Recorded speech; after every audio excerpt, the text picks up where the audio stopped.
ciptakan pujian. Terima kasih Tuhan. Terima kasih Tuhan untuk kasih yang kualami dalam hidupku. Terima kasih Yesus. Terima kasih Yesus untuk kebaikanmu, untuk kebaikan sepanjang hidupku.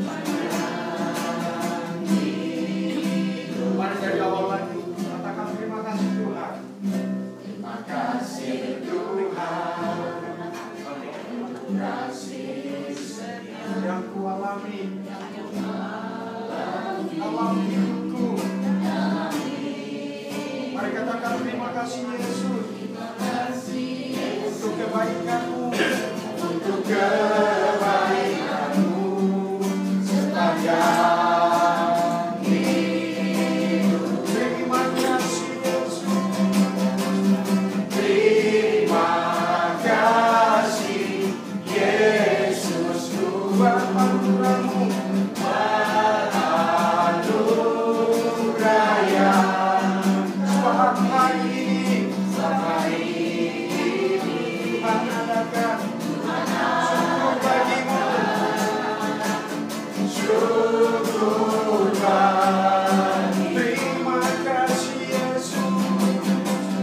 Terima kasih yang kami Yesus buat anugerah-Mu, buat anugerah yang buat hari ini Tuhan adakan. Syukur bagimu, syukur bagi. Mari sekali lagi semuanya bangkit berdiri. Terima kasih Yesus. Terima kasih Yesus buat anugerah-Mu, buat anugerah yang sampai hari ini Tuhan adakan. Syukur bagi buat hari ini, buat hari ini Tuhan adakan. Syukur bagi buat pagi ini Tuhan adakan. Syukur pagi ini Tuhan adakan. Syukur bagi. Berikan kemuliaan kepada Tuhan Yesus. Terima kasih Tuhan Yesus. Terpujilah nama-Mu Tuhan Yesus. Inilah pujian kami pagi hari ini. Segala pujian, hormat, kemuliaan hanya bagi nama-Mu. Kami mengucap syukur buat nafas, oksigen yang baru Kau berikan buat kami pagi hari ini. Kami ada pagi hari ini karena orang yang sudah diberkati oleh Tuhan, orang yang sudah dipulihkan, bahkan terlebih kami sudah diselamatkan. Dan kami menghargai keselamatan yang luar biasa itu dengan hidup kami, hidup di dalam kebenaran Yesus. Terima kasih Tuhan Yesus, terima kasih Tuhan Yesus buat umat-umat-Mu yang sudah hadir mengambil bagian dalam seminar pagi hari ini. Kami percaya kami semua yang datang tidak ada satupun terlewatkan. Semuanya diberkati, semuanya diurapi, semuanya dijamah, semuanya dipulihkan. Terlebih kami hidup di dalam kebenaran Tuhan. Berkati Tuhan rekan-rekan kami yang masih dalam perjalanan, tuntun langkah mereka tiba di tempat ini supaya kami dapat sama-sama belajar dan mengikuti seminar pagi hari ini. Hamba-Mu yang menjadi saluran berkat untuk memimpin seminar pagi hari ini, hamba-Mu Bapak Pendeta Antonius Hutapea, Tuhan urapi hamba-Mu Tuhan Yesus. Terlebih hamba-Mu menjadi contoh teladan buat kami, hidup dengan rendah hati dan memberikan kepada kami pelajaran kebenaran-Mu semakin luar biasa. Berkati istri, anak-anaknya, keluarga besarnya, semuanya dalam perlindungan-Mu Tuhan Yesus. Sekali lagi berkati tempat ini yang menjadi Tuhan tempat kami untuk belajar Alkitab, seminar, disucikan, ditahirkan oleh kuasa darah Yesus. Kami patahkan segala roh pemecah belah apapun, niat kuasa jahat iblis kami patahkan dalam nama Yesus. Biarlah kami pagi hari duduk semua untuk menerima pengajaran seminar ini dengan luar biasa. Semua alat-alat yang dipakai pagi hari ini, listrik, semuanya berjalan dengan baik. Terima kasih Tuhan Yesus. Dan pujilah nama-Mu yang siap mengikuti seminar pagi hari ini. Mari kita sama-sama katakan amin. Silakan duduk. kita mungkin tidak usah pakai moderator, karena juga seminarnya kecil-kecilan nggak bisa besaran. Ya, jadi saya nanti yang akan langsung saja, ya, supaya Bapak Ibu bisa fokus mengikuti ceramah ini, seminar hari ini, khususnya menyangkut soal doa yang berkenan kepada Tuhan. Ya, tadi yang WL tadi itu sebagai besar, nggak tahu karena dia pertama kali datang ke sini. Ya, ini murid saya yang di Cilandak, beliau semester akhir calon sarjana teologi, sedang menyusun skripsi. Ya, ini salah satu murid juga kebanggaan saya. Ya, artinya yang memang banyak juga melayani Tuhan dan membuka juga kelompok pemuridan kelas-kelas baru. Jadi saya muridkan dia juga sudah membuka kelompok Bible Study yang baru seperti itu ya, namanya Andre. Seperti itu ya, Andre. Baik, kita akan memulai seminar kita hari ini tentang doa yang berkenan kepada Tuhan. Bapak Ibu, saya percaya doa itu tidak bisa lepas dalam kehidupan kita. Mulai kita bangun tidur, kita sudah berdoa. Mau makan, kita berdoa. Semua doa. Nah, ternyata di dalam Alkitab sangat jelas dijelaskan tentang doa. Ternyata setelah saya mencoba meneliti Alkitab, ternyata banyak sekali doa itu yang tidak berkenan. Meskipun isinya begitu bagus, meskipun dijawab, ya kan? Dijawab juga. Ya, tapi ternyata banyak yang tidak berkenan. Ya, seperti itu. Karena kita perhatikan, ya, jawaban doa itu kan bisa ya, bisa tidak, gitu kan? Tetapi terkadang dijawab ya pun itu belum tentu berkenan. Belum tentu. Kenapa? Karena kita harus bedakan, ada yang namanya berkat umum, ada yang namanya berkat khusus. Kalau berkat umum Bapak Ibu, doa yang tidak percaya Yesus pun bisa didengar. Tapi umum ya, sifatnya yang umum. Saya kasih contoh. Kalau kita lihat semua agama yang mengajarkan kebaikan, tahu ya, mengajarkan kebaikan, nggak ada agama mengajarkan yang jelek. Ya termasuk agama Kristen. Kalau hanya sekedar agama dia berdoa didengar, semua gereja pakai doa, gitu ya. Nah, umum itu artinya gini Bapak Ibu. Kalau berkat secara umum itu, semua manusia ini kan Tuhan yang ciptakan. Ngerti ya? Semua manusia Tuhan yang ciptakan. Nggak ada manusia yang ciptakan setan. Semua Tuhan yang ciptakan.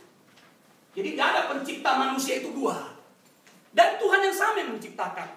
Ya, walaupun mereka nggak mengenal Tuhan yang satu-satunya juru selamat. Tapi pada prinsipnya Tuhan yang sama yang menciptakan, bukan? Nggak ada manusia diciptakan oleh Tuhan yang berbeda. Repot kan? Ya, soal mereka nggak mengenal Tuhan itu perkara lain. Tapi prinsipnya Tuhan yang satu-satunya itu yang menciptakan semua manusia. Nah, tentu karena dia sang pencipta, ya, dia juga melihat manusia itu. Contoh nih, pelacur dikasih nafas kan? Dikasih otak kan? Penjahat, emang gara-gara penjahat dia lalu Tuhan buat mungkin nih telinganya jadi satu kan? Enggak. Ya kan, dia punya telinga dua juga utuh, gitu kan? Jadi artinya secara umum semua manusia itu ya diberkati secara umum ya. Ada orang yang nggak pernah berdoa, malah kadang-kadang kita lihat lebih sukses-sukses aja, tipu-tipu sana sehat-sehat tuh, makanan di restoran keluar masuk. Ya, kita yang kadang-kadang merasa hidup udah bener, kok lain ya? Kita kadang merasa kayak nggak adil. Bener, Mazmur 73 mengatakan bahwa kok kalau aku melihat hidup orang yang nggak percaya, yang hidup tidak hidup dalam doa, kayaknya lebih makmur tuh daripada yang saya hidup berkenan kepadamu. Itu kata Mazmur pasal 73. Artinya Bapak Ibu, ya doa itu, ya jangan kita pikir semua doa itu pasti berkenan. Nah soal dijawab, doa banyak yang dijawab. Nah cuma seperti apa sebetulnya doa yang berkenan itu? Apakah semata-mata hanya pada pokok dijawab? Bukan sekedar itu. Kita kan maunya kalau doa kan pikiran kita dijawab kan? Nggak ada kita berdoa tuh berpikir, Tuhan aku mau taat, aku mau semakin hidup benar. Nggak ada. Kita berdoa pada umumnya, Tuhan anakku sakit, tolong sembuhkan. Tuhan aku butuh ABC, tolong berikan. Kan itu doa kita. Semua doa kita kan intinya mau dijawab. Kalau boleh ada 10 poin, 10-10-nya dijawab. Bila penting kasih bonus Tuhan 2. Itu kan maunya kita. Tapi apakah doa yang dijawab ini berkenan? Jadi sekali lagi, semua doa, ya bisa saja dijawab dari agama apapun itu.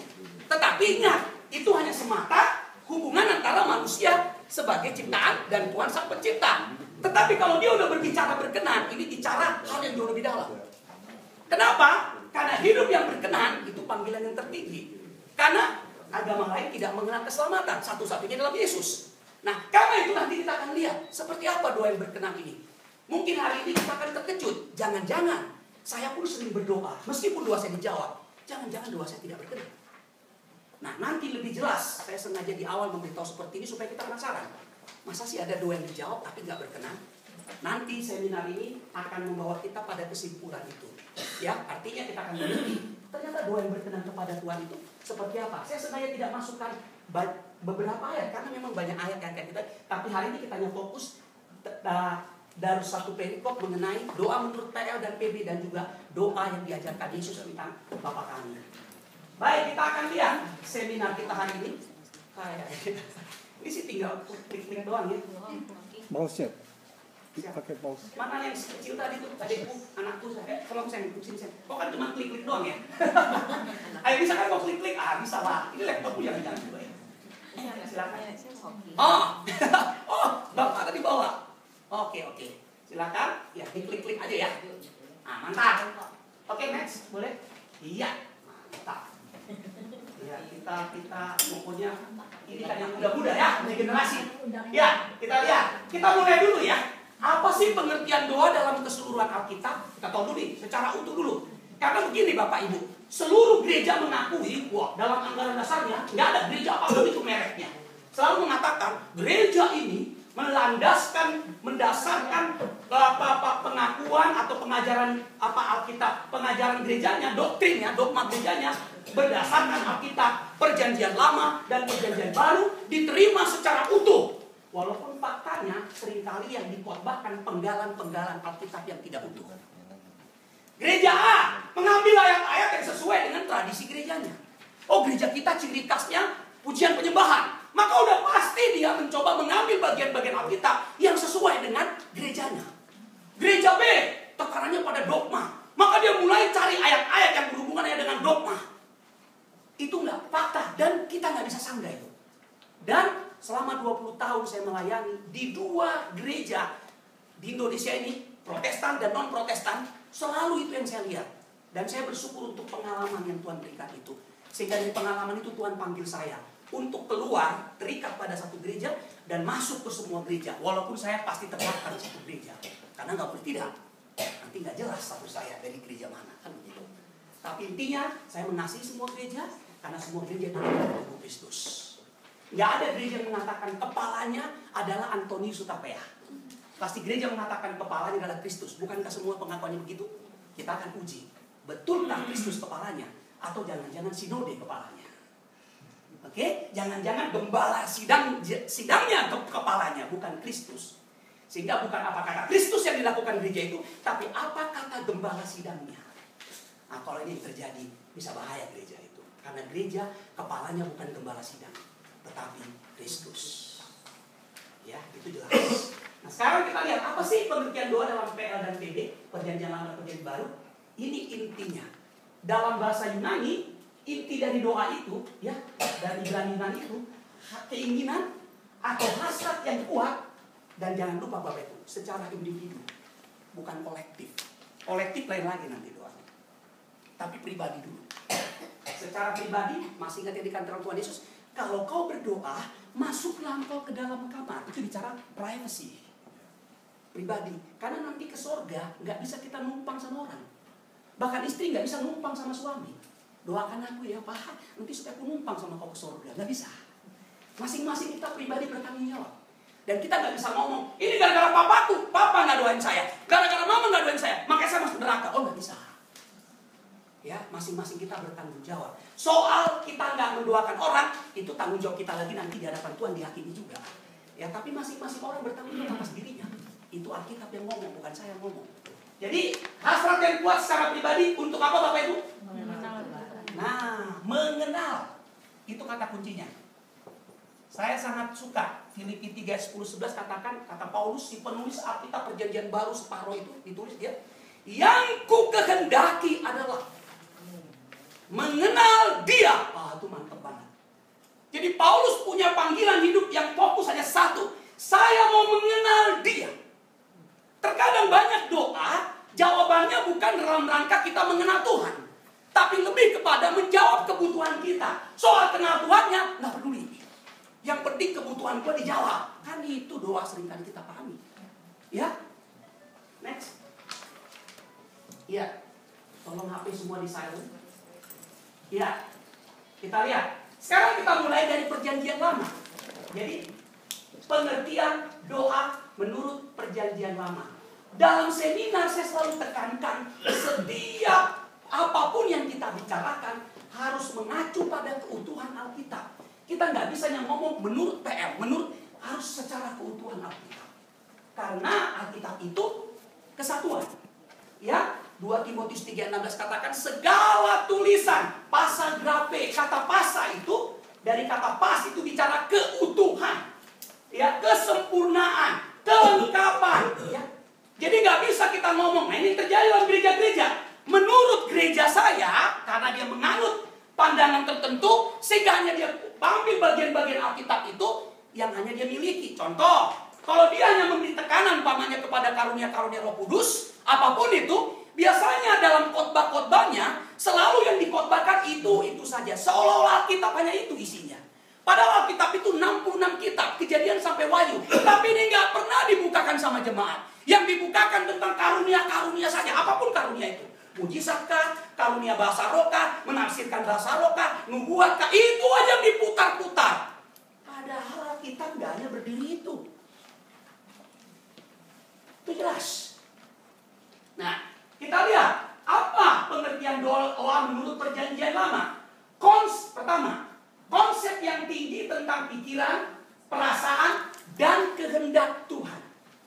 Ya, itu dulu tentang doa. Bapak Ibu, semua pengertian ini, Bapak Ibu, saya tidak jelaskan secara detail-detail karena ini bukan ceramah akademis untuk para katakanlah mahasiswa teologi ya. Sehingga saya nggak bikin Ibrani-Ibrani yang gejelimet. Kalau saya ngajar mahasiswa teologi ya, saya tulis tulisan Ibraninya apa. Nah, nggak ada waktu kita dan memang bukan untuk itu. Kita mau sesederhana mungkin kita bisa tangkap. Tapi semua yang saya jelaskan ini bukan apa kata saya. Saya hanya mengeksegese, mengangkat keluar. Bapak Ibu, kalau kita mau memahami Alkitab, jangan kita memberi arti buat Alkitab. Yang terjadi sekarang pada semua gereja adalah semua pendetanya kasih arti buat Alkitab. Karena itu jemaatnya bingung. Gereja yang satu katakan baptisnya percik, yang satu katakan baptis selam. Selam pun ada 3 jenis. Ada yang Islamnya begini, ada yang Islamnya ke belakang, ada yang ke depan. Lalu gimana yang benar? Ada lagi yang pakai bendera. Ada lagi sekalian mungkin bikin disemprot gitu ya. Nah, terkadang orang berpikir apa ini? Kenapa? Karena orang hanya mengartikan Alkitab itu, memberi arti dia. Padahal arti yang sebenarnya itu sudah ada. Saya kasih contoh lagi. Orang ribut-ribut tanya soal namanya baptiso. Saya ditenggelamkan. Padahal arti yang sesungguhnya bukan sekedar ditenggelamkan. Tetapi ada makna yang lebih mendalam. Yang terkadang itu nggak diangkat. Karena doktrinnya hanya selam, sehingga itu yang diterangkan. Diselam. Padahal ada makna yang jauh lebih penting dari kata selam. Itu nggak pernah diangkat. Kenapa? Karena rata-rata pendeta hanya mengartikan Alkitab menurut doktrin gerejanya. Jadi begitu Alkitab itu berbicara tegas, wah dia kewalahan. Ternyata nggak seperti ini. Udah mulai nggak mau, nggak boleh. Nggak usah bicarakan itu. Maaf, persis seperti orang Islam. Bapak Ibu tahu orang Islam? Ya, orang Islam itu di kitab sucinya jelas ditulis Isa Al-Masih itu juru selamat. Ya, juru selamat. Sehingga semua ayat-ayat yang menyangkut di situ ditutupi. Nggak boleh. Jangan sampai saya ngeri tadi malam saya dalam doa saya. Jangan sampai orang Kristen begitu. Hamba-hamba Tuhannya menutup-nutupi sesuatu yang sudah jelas-jelas dinyatakan Alkitab. Tapi ditutup-tutupi. Mungkin takut. Sudah sekian puluh tahun, sekian ratus tahun gereja kita menganut pemahaman seperti ini. Mau merubahnya tidak mungkin. Ya, saya pernah melayani salah satu gereja yang besar sekali. Waktu dalam sebuah rapat pendeta-pendeta mereka katakan, Pak Anton, kami tahu yang Bapak sampaikan itu sangat alkitabiah. Tapi bagaimana mungkin Pak, ini gereja sudah mendunia. Bayangkan yang sudah ratusan tahun seperti ini, kita mau ubah. Pak Anton, nggak mungkin lah itu kita lakukan.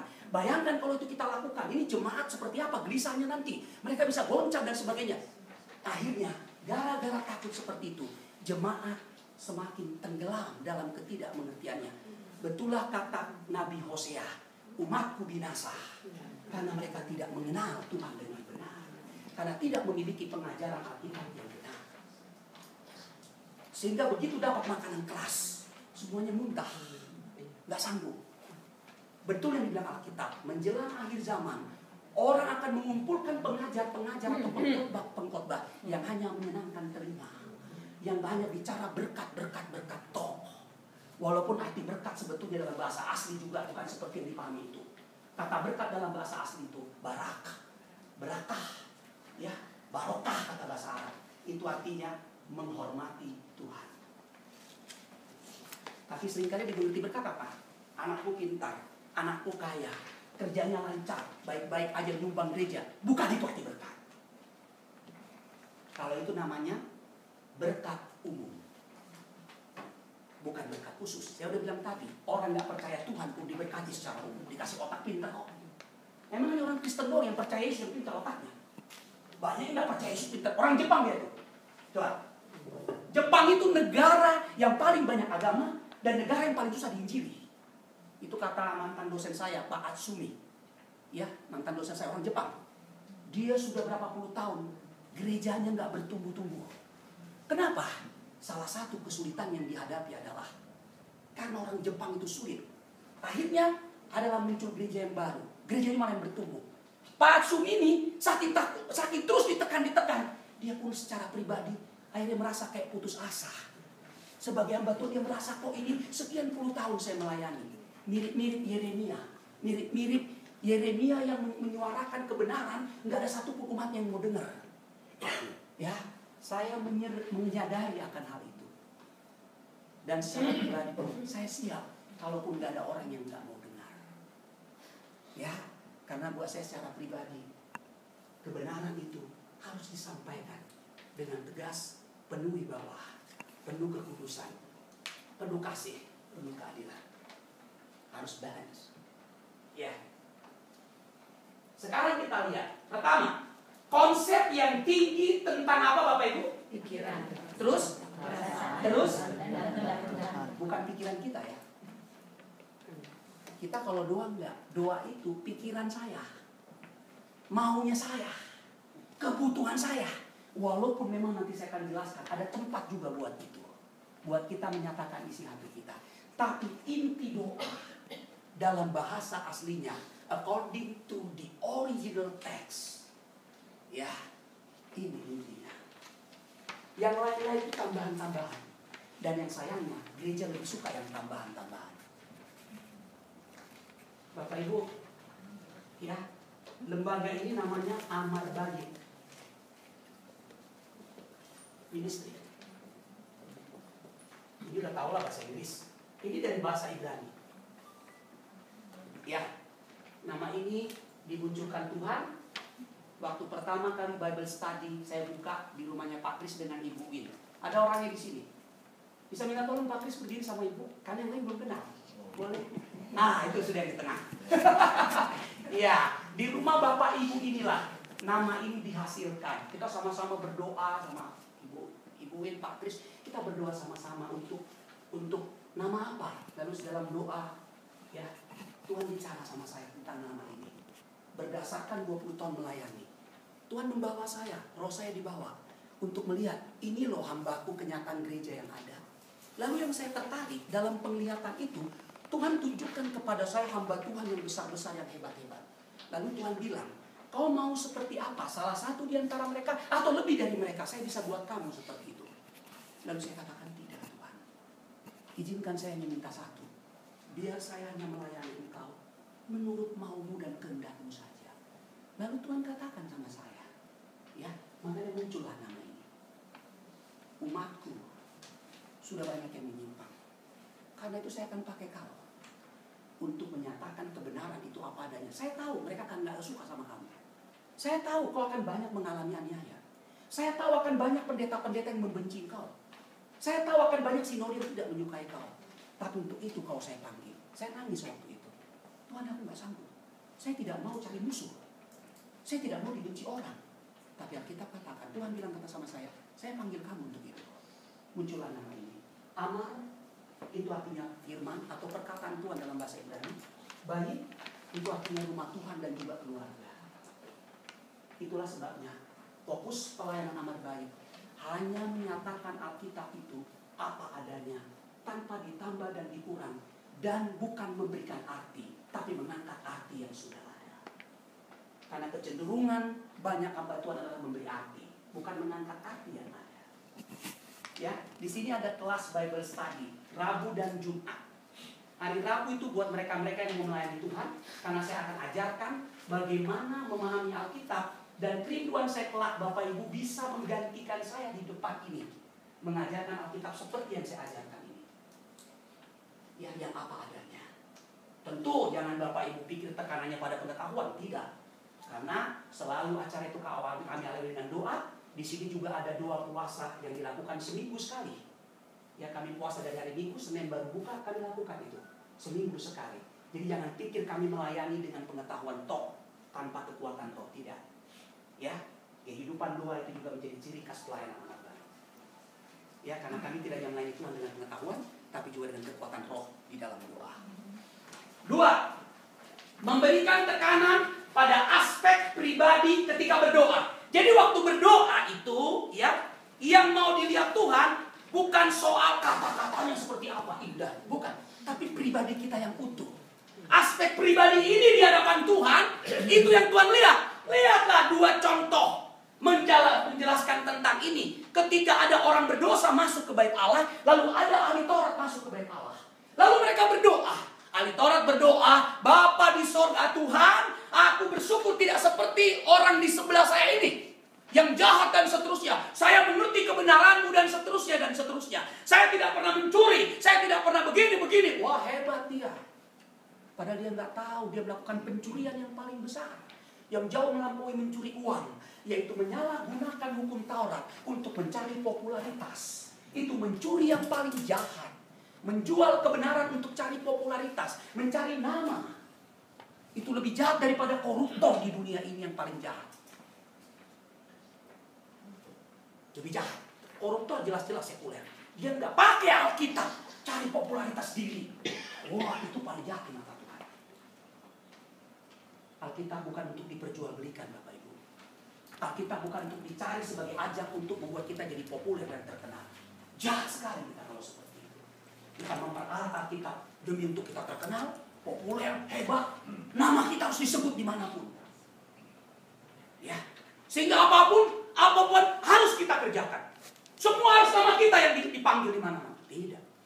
Ya, saya bersyukur seminar ini terselenggara juga Bapak Ibu. Ya, wah, semua pada inisiatif.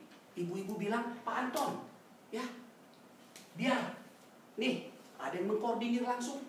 Ya, Ibu bawa apa? Kata Ibu Sheila. Yang satu Ibu bawa apa? Ya bagus. Oh bagus nih, mereka inisiatif. Oh iya, saya bawa ini, saya bawa ini. Udah, saya senang. Sehingga buat saya secara pribadi, wah bagus. Mereka sudah ini. Ya tugas saya, ya hanya mencoba men-sharekan ini. Supaya semua bisa terlibat. Saya senang mereka semua inisiatif. Ya. Bayangin kalau semua, ini kayak gini nggak ngerti saya. Masa urusan makan pun saya harus urus? Keterlaluan saya. Ya, tapi saya bersyukur. Ya, inisiatif semua. Oke, saya bawa ini, saya bawa ini. Oh, ada yang bawa nasi goreng, ada yang bawa telur. Oh, bagus lah kalau mereka inisiatif seperti itu. Dan seminar support. Jadi bukan karena saya minta-minta, tapi mereka yang datang, mendatangi saya. Oke, Pak Anton, biar kami yang ngurus ini. Ayo bawa apa? Nah, bagus sekali, mereka inisiatif. Saya rindu Bapak Ibu, mari. Kalau Bapak Ibu merasa seminar ini memberkati Bapak Ibu, ya, Kamar Bayi Ministry welcome. Ya, dan tujuannya bukan untuk bikin gereja. Jadi jangan pernah berpikir Bapak Ibu saya akan bikin gereja, karena bukan itu panggilan saya. Ya, saya akan dimarahi Tuhan habis-habisan. Karena Tuhan panggil saya untuk masuk ke semua gereja, bukan untuk bikin gereja. Jadi gak akan ada seminar hari ini, gak akan ada. Gak akan ada kegiatan yang sifatnya terang-terangan, membuat mengganggu jam. Ini udah kita atur sedemikian rupa. Satu itu paling tepat karena memang rata-rata orang gak bekerja kan itu. Jamnya kita atur pagi, rata-rata sore ada ibadah pemuda. Kita atur itu supaya gak benturan dengan kegiatan gereja. Karena ini para church, lembaga yang mau menjadi berkat buat semua gereja. Itu tujuannya. Jadi Bapak Ibu jangan pikir-pikir ya Pak Anton itu di mana ya. Jangan-jangan dia sedang menggalang kekuatan. Jangan-jangan nanti nggak akan pernah Bapak Ibu. Jadi nggak usah pernah berpikir saya akan bikin gereja. Nggak akan pernah terjadi. Ya jadi Bapak Ibu nggak usah takut. Wah ini terancam nanti gereja saya. Oh nggak ada itu. Ya seperti itu. Nah ini ngerti dia gurunya udah kepanasan. salah satu inisiatif pribadi, ya. Nggak perlu udah tahu dia. Nanti keringan sudah. Makasih Pak Gus. Mau diberhentikan ya Pak? Saya tunggu Pak, Bapak berhentikan. Ya? Nah, thank you Pak.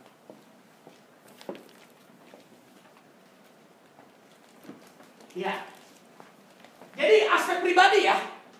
Jadi berdoa itu jangan telinga kita apa ya? Jadi asik dengerin orang. Ya. Aduh, doanya bagus ya. Gimana sih supaya aku berdoa seperti itu? Ya doa gitu. Sampai ada loh doa yang dicatat loh. Tahu saya. Saya pernah pimpin sebuah ibadah di gereja. Majelisnya catat doa loh. Jadi doa persembahan dibaca. Memang bagus kata-katanya. Dalam hati saya, ini doa kok dicatat ya?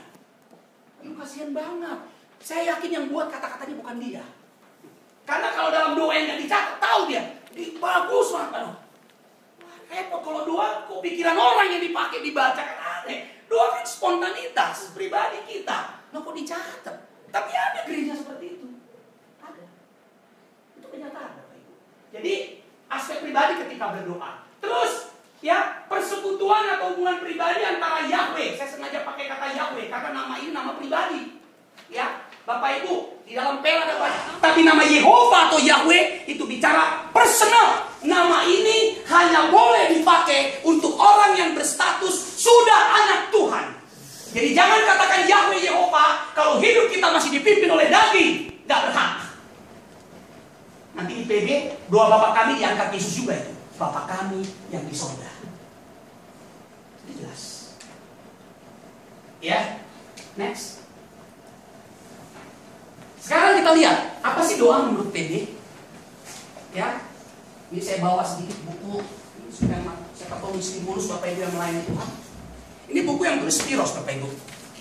40 tahun hamba Tuhan ini hanya bergumul mau mencoba karena dia sadar sudah banyaknya para hamba-hamba Tuhan yang menyimpang dari Alkitab. Ini orang Injili bukan orang liberal. Yang Spiros ini memiliki 2 gelar doktor, ahli perjanjian lama dan ahli perjanjian baru. Bayangkan Bapak Ibu 40 tahun hidupnya hanya untuk membuat ini supaya gereja punya pengajaran Alkitab. Di sini tidak ada arti yang dimaksudkan. Ini the original text. Ya.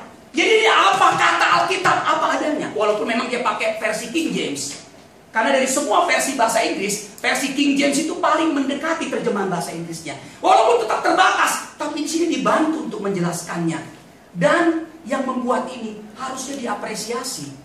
Tapi banyak orang ya, dia udah buat 40 tahun, udah dicetak, hamba-hamba Tuhan hanya melayani dengan pimpinan Roh Kudus. Pakai nama Roh Kudus udah bagus, tapi Roh Kudus yang gak jelas yang dimaksud yang mana. Yang mengalir aja katanya. Mengalir seperti apa? Ya, Bapak Ibu, ilham Roh Kudus itu Alkitab udah paling tinggi. Jangan katakan ada ilham yang lebih tinggi dari ilham Roh Kudus menulis Alkitab. Itu bisa bahaya kita. Ya, ada satu gereja yang mengatakan bahwa Alkitab itu bukan satu-satunya ya ilham yang tertinggi. Masih ada yang lain lagi yang juga ilhamnya sama dengan Alkitab. Waduh, bisa repot nih. Ada lagi ilham yang melampaui Alkitab. Ya, maka kadang-kadang dia pakai istilah-istilah Roh Kudus bicara langsung. Saya nggak alergi dengan kata-kata Roh Kudus bicara langsung. Kalau memang betul, directly memang betul kata-kata itu memang sesuai dengan Alkitab. Kalau nggak sesuai, nggak usah pakai kata-kata itu. Saya sangat suka dengan gaya Yesus. Yesus ketika dicobai selalu katakan ada tertulis. Dia sangat menjunjung tinggi otoritas Alkitab.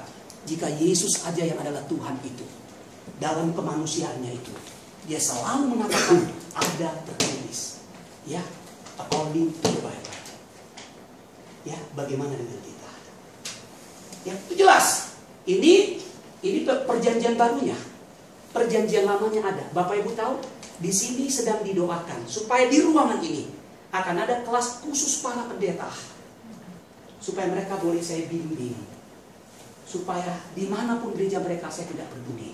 Mau dari GKI, mau dari Bethel, mau dari Pantai Costa, yang saya tahu gereja mereka milik Tuhan. Saya ingin mengatakan sama mereka, jadilah hamba Tuhan yang jangan kasih arti buat Alkitab. Angkatlah arti itu, karena sudah ada di dalam. Makanya saya katakan kalau semua boleh kasih arti, makanya jemaat jadi bingung. Coba, Kan nggak sama semua pandangan pendeta tentang Alkitab kan. Yang ini artikan ini. Kenapa? Karena dia tidak mengangkat arti, tapi memberi arti menurut pengalaman dia. Dan itu bisa bahaya, Bapak. Ya, itu gunanya di dalam Alkitab. Coba lihat. Dari 12 suku Israel, boleh, setiap suku boleh melayani. Nggak bisa. Hanya suku Lewi yang boleh melayani. Dalam PB, boleh semua orang melayani? Nggak bisa. Hanya penatua dan diaken yang boleh memiliki jabatan-jabatan yang boleh melayani dalam panggilan yang khusus. Bapak Ibu, kalau salah satu mengerti penatua itu adalah dia harus cakap mengajar, menjelaskan Alkitab apa adanya, bukan menurut pengalaman pribadinya. Karena semua orang bisa melayani dan menjelaskan Alkitab menurut pengalaman saya, menurut pengalaman. Oh, nggak bisa Bapak Ibu. Pengalaman pribadi tidak bisa dijadikan doktrin. Ini Alkitab, harga mati bicara doktrin. Ya, karena Alkitab ini bicara substance of teaching dan juga the act of teaching. Jadi nggak sekedar pokok-pokok pikiran, doktrin, enggak. Dia juga bicara tindakan-tindakan yang benar. Dari dua pengertian inilah Paulus mengatakan doktrin adalah the manners of life, sikap hidup, cara hidup. Bukan seperti yang digombor-gomborkan itu. Tidak. Ya. Jadi Bapak Ibu, kalau Bapak Ibu tahu selama mengikuti seminar saya, Bapak Ibu tahu persiapan saya, Bapak Ibu enak terima jadi, bukan?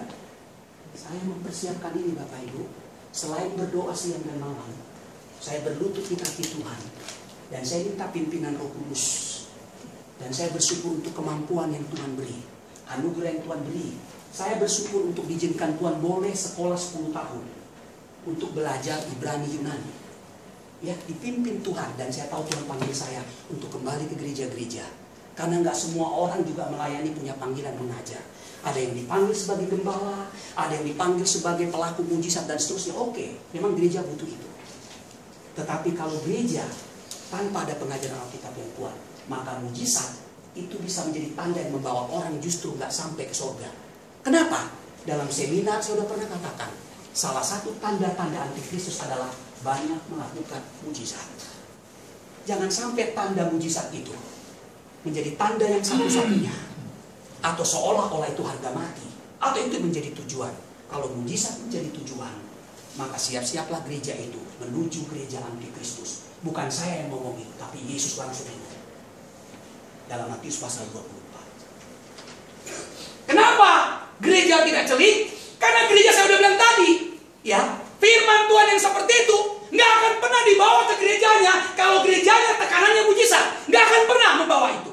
Nggak akan pernah membahas tentang 1 Timotius pasal 3 atau 2 Timotius pasal 3 ayat 1 sampai 10 tentang iman bertumbuh karena penganiayaan dan pembacaan kitab suci. Nggak akan. Ya. Mulai dari 10 sampai 17 nggak akan. Ya. Boleh kita baca sebentar? Tolong Ibu Sheila baca. Maaf nih, saya menjelaskannya jadi begitu luas karena terkadang saya merasa kayak kekurangan waktu. Saya rindu sekali Bapak Ibu supaya kita benar-benar melihat Alkitab ini luar biasa. Jadi nggak usah dikasih arti lah, udah ada artinya. Dan nggak usah semua orang dikasih arti, repot nanti. Saya nggak pernah merasa diri saya pintar karena tugas saya hanya mengangkat. Ya. Silakan Bu Sheila, baca dengan cepat silakan. Iman bertumbuh dalam penganiayaan dan dalam pembacaan kitab suci. Tetapi engkau telah mengikuti ajaranku, cara hidupku, pendirianku, imanku, kesabaranku, kasihku, dan ketekunanku.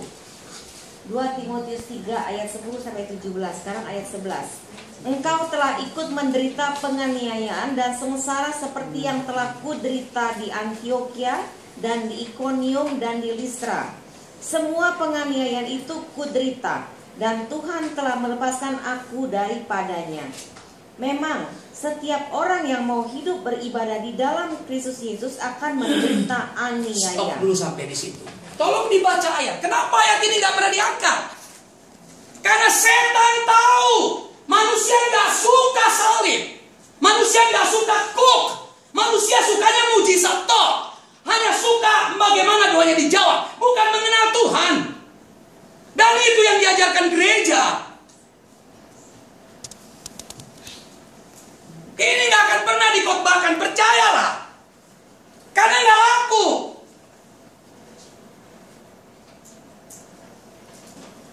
firman Tuhan. Kenapa nggak mau diangkat?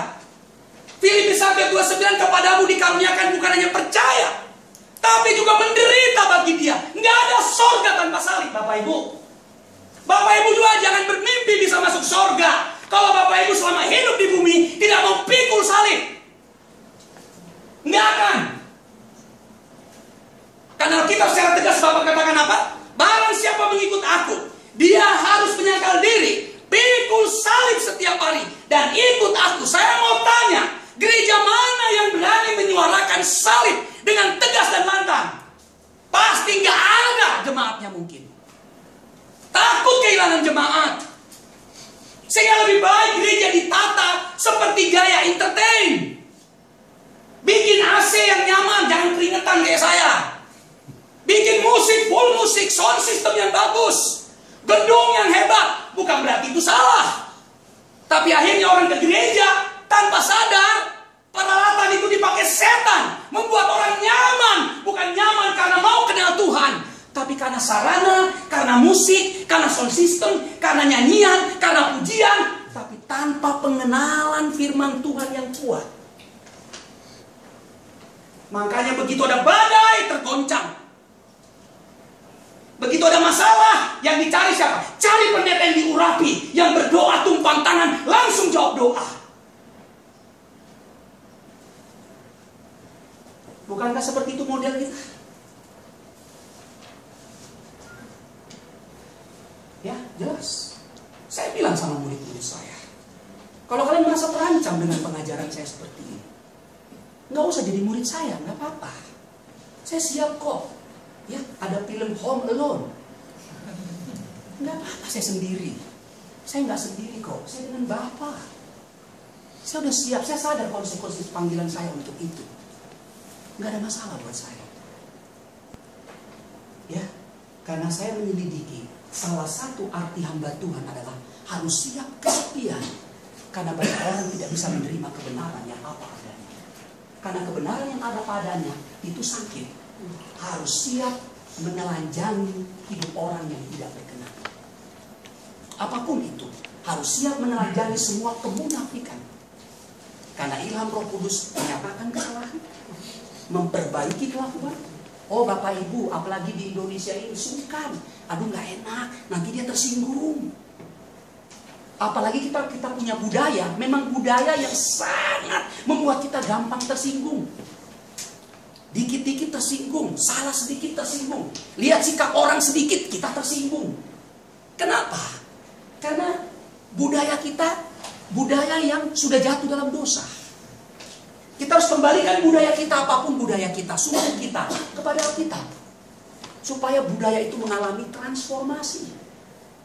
Sehingga meskipun kita tidak kehilangan jati diri kita sebagai orang Jawa, orang Batak, orang Chinese, orang apapun. Tapi jangan lupa, semua budaya tadi harus ditransformasi oleh budaya Alkitab. Sehingga semuanya menjadi benar dan berkenan kepada Tuhan. Itu jelas. Ya. Saya sampai kapanpun akan tetap Hutapea. Nggak mungkin jadi berubah, karena saya nanti suaranya jadi halus gitu ya. Jadi berubah saya menjadi Antonius Jokowi. Bukan sedang kampanye nih saya. Nggak mungkin, saya tetap Antonius Hutapea. Nggak akan pernah jadi Antonius Jokowi Dodo. Nggak akan. Ya, seperti itu. Salam dua jari gitu ya. Saya nggak sedang kampanye, enggak. Seperti itu. Nah, baik, kita lihat ya. Jadi, nomor 3, cara orang merefleksikan dirinya kepada Bapak Ibu. Yang namanya refleks, Bapak Ibu udah tahu ya. Kita, ini gini loh. Sesuatu yang refleks itu biasanya sudah merupakan sebuah proses dalam hidup kita menjadi kristal ya.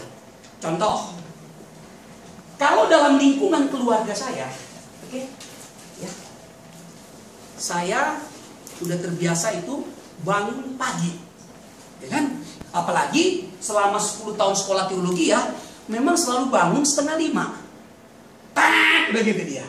Karena itu sudah terkristal dalam diri saya, sehingga begitu saya keluar, itu refleks tanpa alarm pun, karena sudah 10 tahun lebih dalam diri saya. Apalagi sebelum pergi sekolah teologi ya juga, memang saya udah terbiasa bangun jam 4. Ngerti maksud saya Bapak Ibu ya?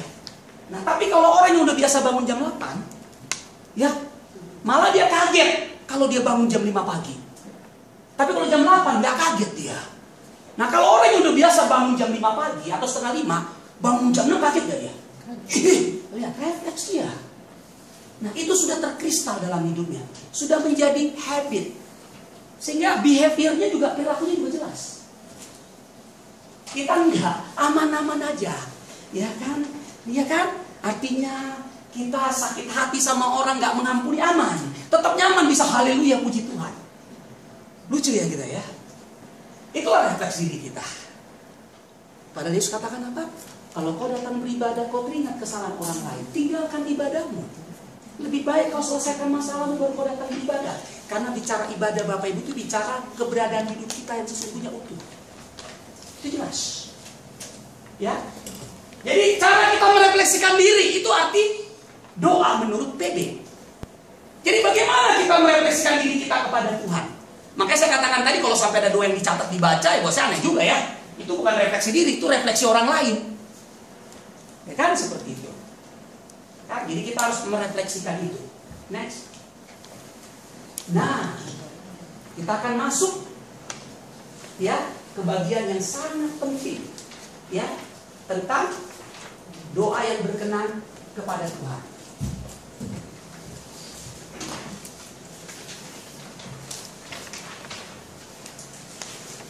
Boleh dibaca ayatnya, di sini ada ya di PowerPoint, di info saya nggak taruh. Matius 21 ayat 22. Yuk kita baca sama-sama bersuara. Di sini saya belum masukkan. Itu dari situ.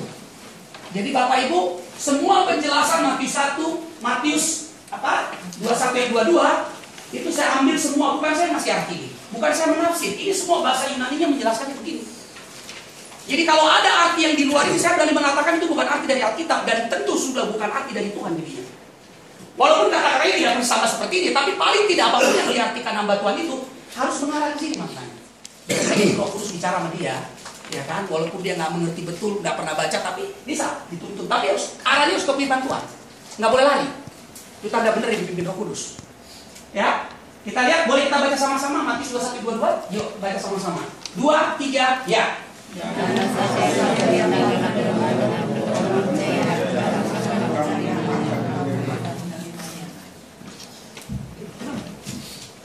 Baca sekali lagi boleh. 2, 3, ya.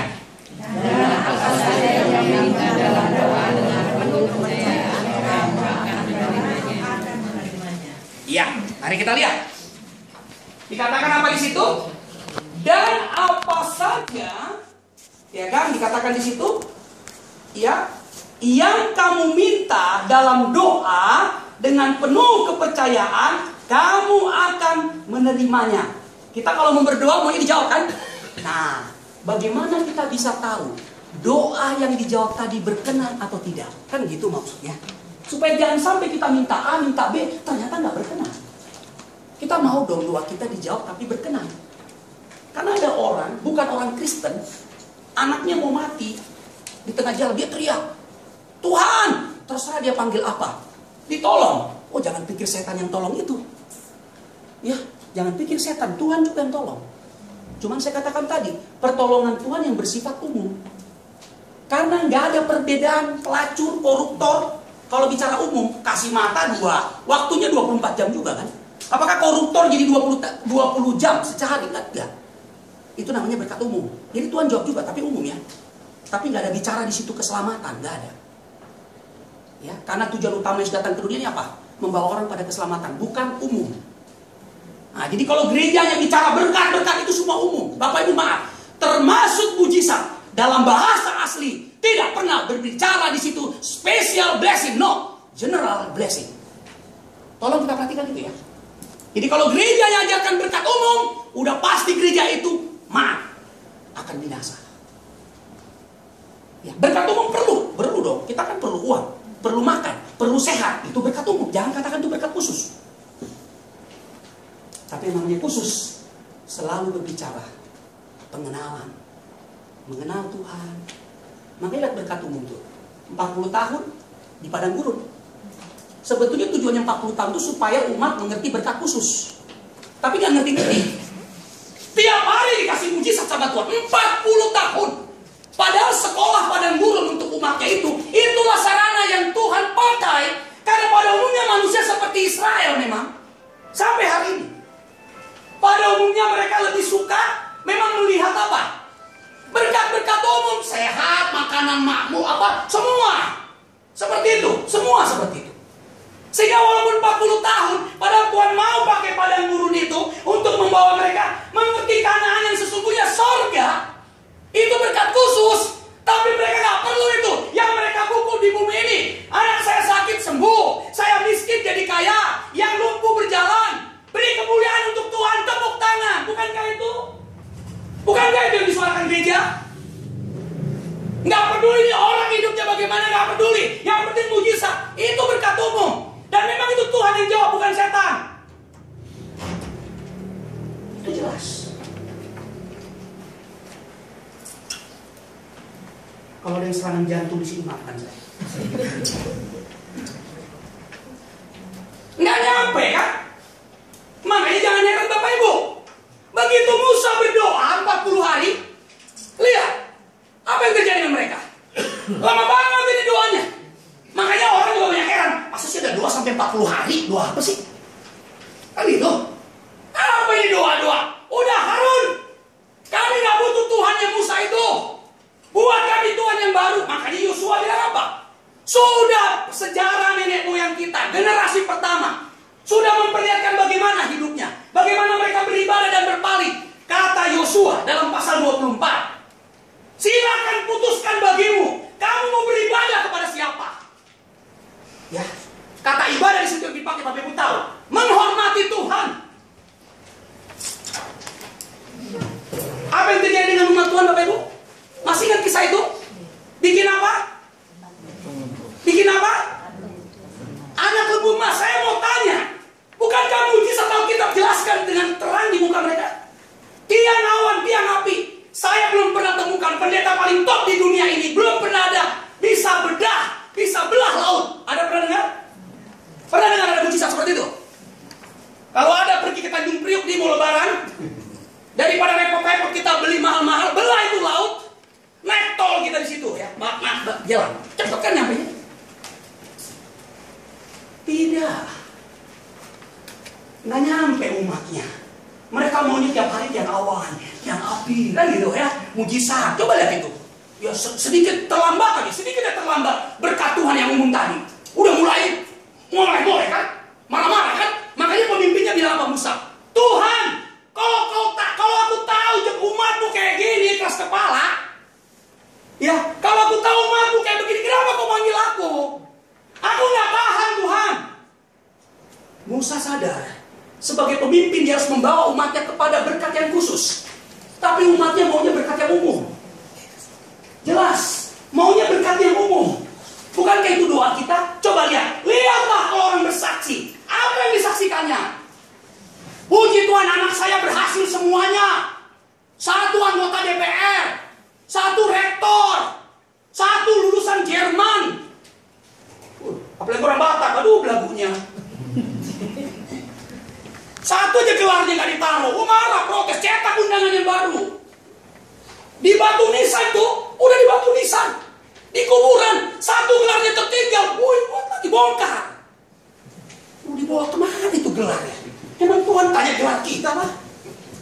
Itu orang Batak tuh, saya lebih suka ngomongin diri saya ya. Nanti saya bicara suku lain tersinggung, gak enak saya. Kalau ngomongin suku saya kan paling saya selesaikan di Lapo nanti kan.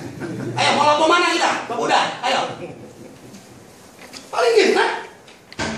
Kalau bicara suku lain gak enak kok. Kalau yang tersinggung di sini, ayo sama-sama kita orang Batak, kita selesaikan di Lapo nanti. Paling gitu. Saya nggak banyak-banyak kok. Paling BPK 2 porsi cukup lah, ada sopnya gitu kan. Ya. Ada murid saya yang paling senior, Pak Anton, geli. Ya, karena itulah jujur aja ya. Ya, udah nggak ada lagi niat untuk sengaja. Tapi kalau di tengah acara nggak ada lagi makanan lain. Tapi kalau ada makanan lain, saya biasanya menghindar. Karena udah mulai mengerti kesehatan soalnya. Ya. Udah murid-murid saya jago-jago soal ilmu kesehatan, paling jago-jago. Pak Anton, kami mau Pak Anton tuh umurnya panjang, jaga kesehatan. Wow, saya terima itu. Semua jurus-jurus murid saya lakukan. Makan pola makan saya ikutin. Dan memang saya makin sehat, jujur aja. Nggak mau saya sembarang makan. Ya, Alkitab katakan apa? Mana makanan yang boleh dimakan, mana yang tidak boleh. Ini bukan sekedar haram tidak haram dalam arti rohani, bukan Bapak Ibu. Ini juga soal sehat tidak sehat. Kita seringkali yang menghubungkan haram tidak haramnya secara spiritual salah. Ya kan? Coba sekarang semua Herbalife kan? Back to nature katanya. Lihat semua makan, lihat semua obat, semua kembali kepada apa? Yang nggak ada bahan kimianya kalau boleh. Emang kita udah ngomong kok. Kita enggak, ya kan? Dalam nama Yesus dikuduskan. Waduh, kok kekudusan Tuhan dicemarkan untuk makanan? Jahat banget kita loh.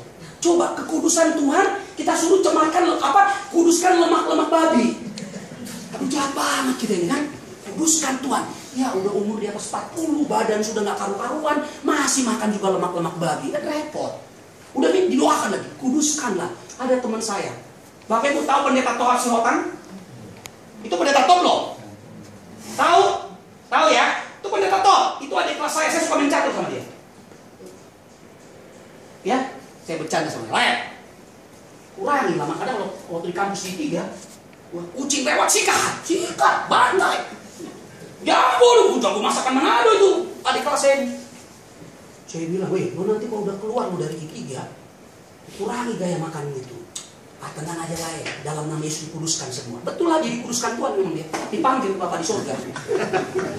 Karena dokter udah berulang-ulang nasihatin dia. Tolong Pak Pendeta dijaga pola makannya, sikat semua. Saya menghormati banget dia dipakai Tuhan luar biasa. Ya, kalau ibu tahu Gereja Duta Injil Ambasador, oh itu pengkhotbah, kalau dia khotbah penuh semua. Tapi ada hal yang kecil kalau nggak diperhatikan, makanya gunanya sama Mbak itu saling mengingatin. Ya karena setelah lulus kita udah berpisah, nggak pernah ketemu lagi. Mungkin kalau ada di samping bisa ingatin juga, itu kurang itu lemak-lemak. Ya, mungkin ada ingatin ya. Makanya Bapak Ibu, itu indahnya. Saya punya murid-murid saya senang. Mereka tuh suka kasih masukan. Nah kalau udah kebal nggak mau dengar masukan repot kan? Termasuk masukannya untuk saya dengar. Ya, saya tanya, saya kadang-kadang konsultan, ada Pak Tony, kadang bertanya, Pak Tony begini, sebaiknya gimana ya Pak? Oh, saya kan bukan pakar semua.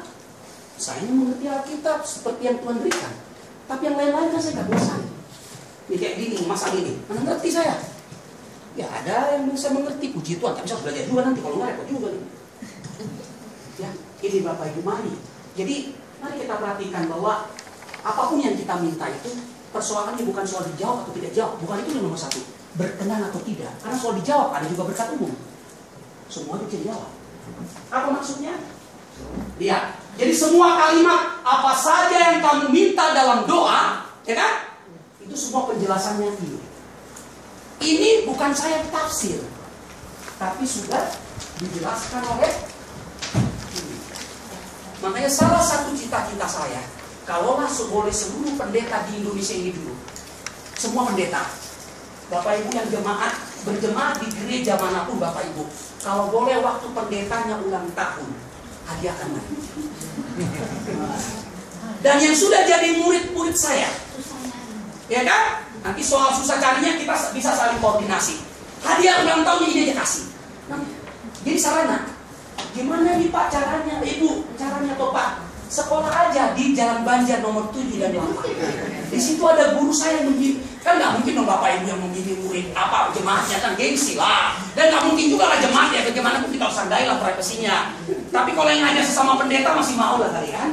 Ya kecuali kalau dia tinggi hati dan merasa dirinya pintar dan Roh Kudus selalu bicara yang ngajarin dia langsung. Itu saya nggak tahu ya, saya nggak punya tanggung jawab. Tapi kalau dia masih mau belajar, panggil. Di sini akan ada sekolah para pendeta. Sekolahnya nggak pakai gelar-gelar, ya, hanya nanti, ya, dibimbing. Oh, nanti korbannya lain nanti di gereja mana pun jadi berkat. Itu doa kami. Mari Bapak Ibu tolong ya. Nah kita sedang berusaha nanti segera akan akan membuat sertifikat. Legal loh, ada badan hukumnya nanti. Jadi semua nanti yang lulus akan dapat sertifikat. Sertifikat bahwa telah menempuh kursus intensif, ya, bagaimana memahami Alkitab dengan tepat. Itu kurang lebih bunyi nanti ya, para ahli nanti yang kata-kata, tapi kurang lebih inti sertifikat itu. Telah menyelesaikan, ya, pengajaran atau kursus intensif selama sekian paket atau apa, ntar kita tinggal lihat. Artinya kita bertanggung jawab untuk merekomendasinya.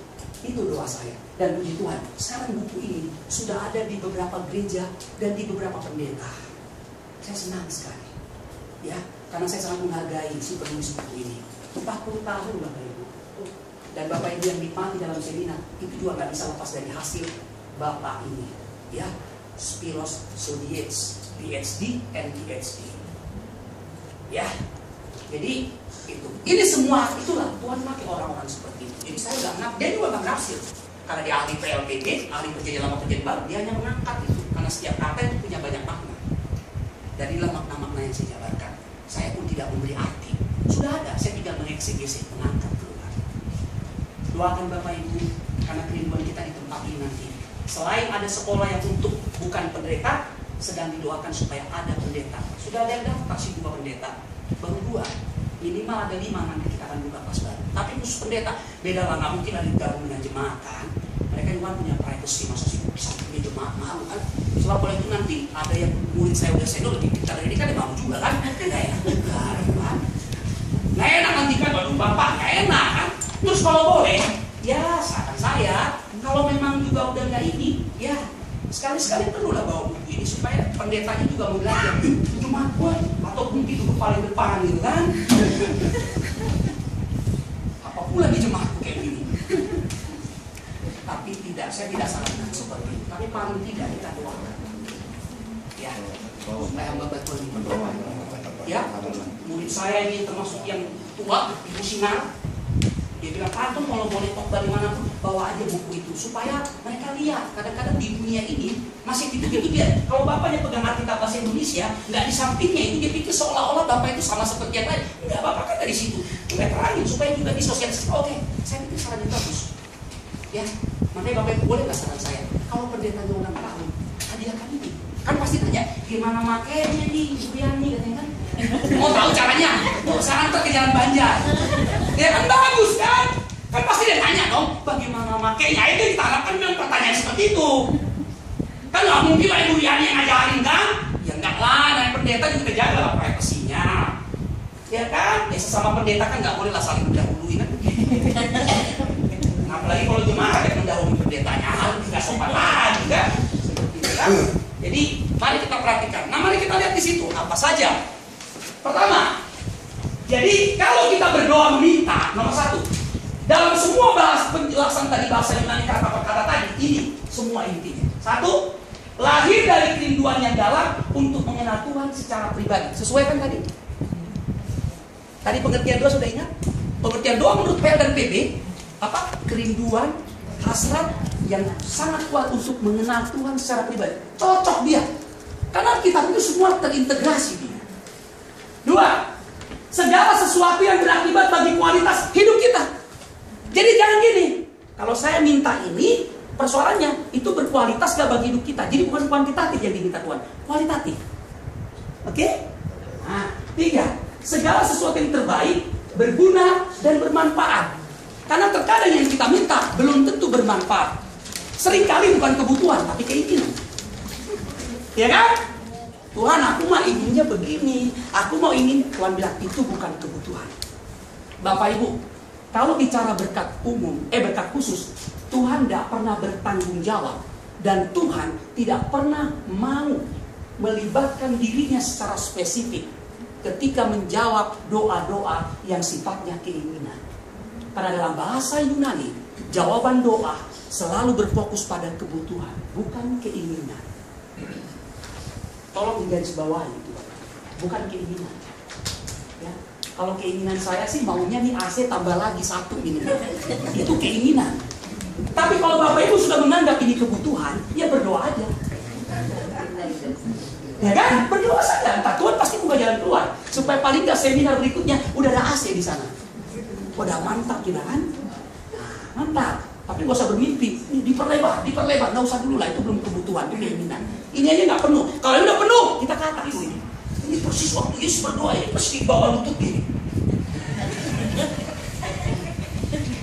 Jimat. Di air ini, lo tau nggak? Di air ini, air tempat Yesus dibaptis.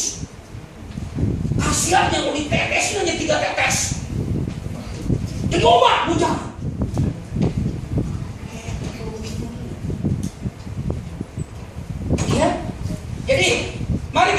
gitu ya. Jadi bukan suatu apapun yang membuat kita menjadi bangga, sombong, percaya diri. Karena kita ini, pamannya, di sini kasih terus semua, memiliki harta, intelektual, status sosial dan lain-lain. Terkadang kita, jujur aja lah ya, terkadang kita ini jujur. Ketika doa kita dijawab, mari kita jujur. Saya mau mengajak hari ini jujur kita, jangan lagi ada dusta di antara kita. Jujurlah padaku, bila memang kau katakan cinta. Karena itu kata lagu kan, jujurlah padaku. Dia gitu ya. Bila kau katakan cinta, gitu ya. Ya kan? Jadi mari Bapak Ibu, mari kita belajar jujur. Apakah kalau doa itu dijawab? Contoh nih, doa saya dijawab supaya anak saya mungkin masuk UI. Ini contoh ya.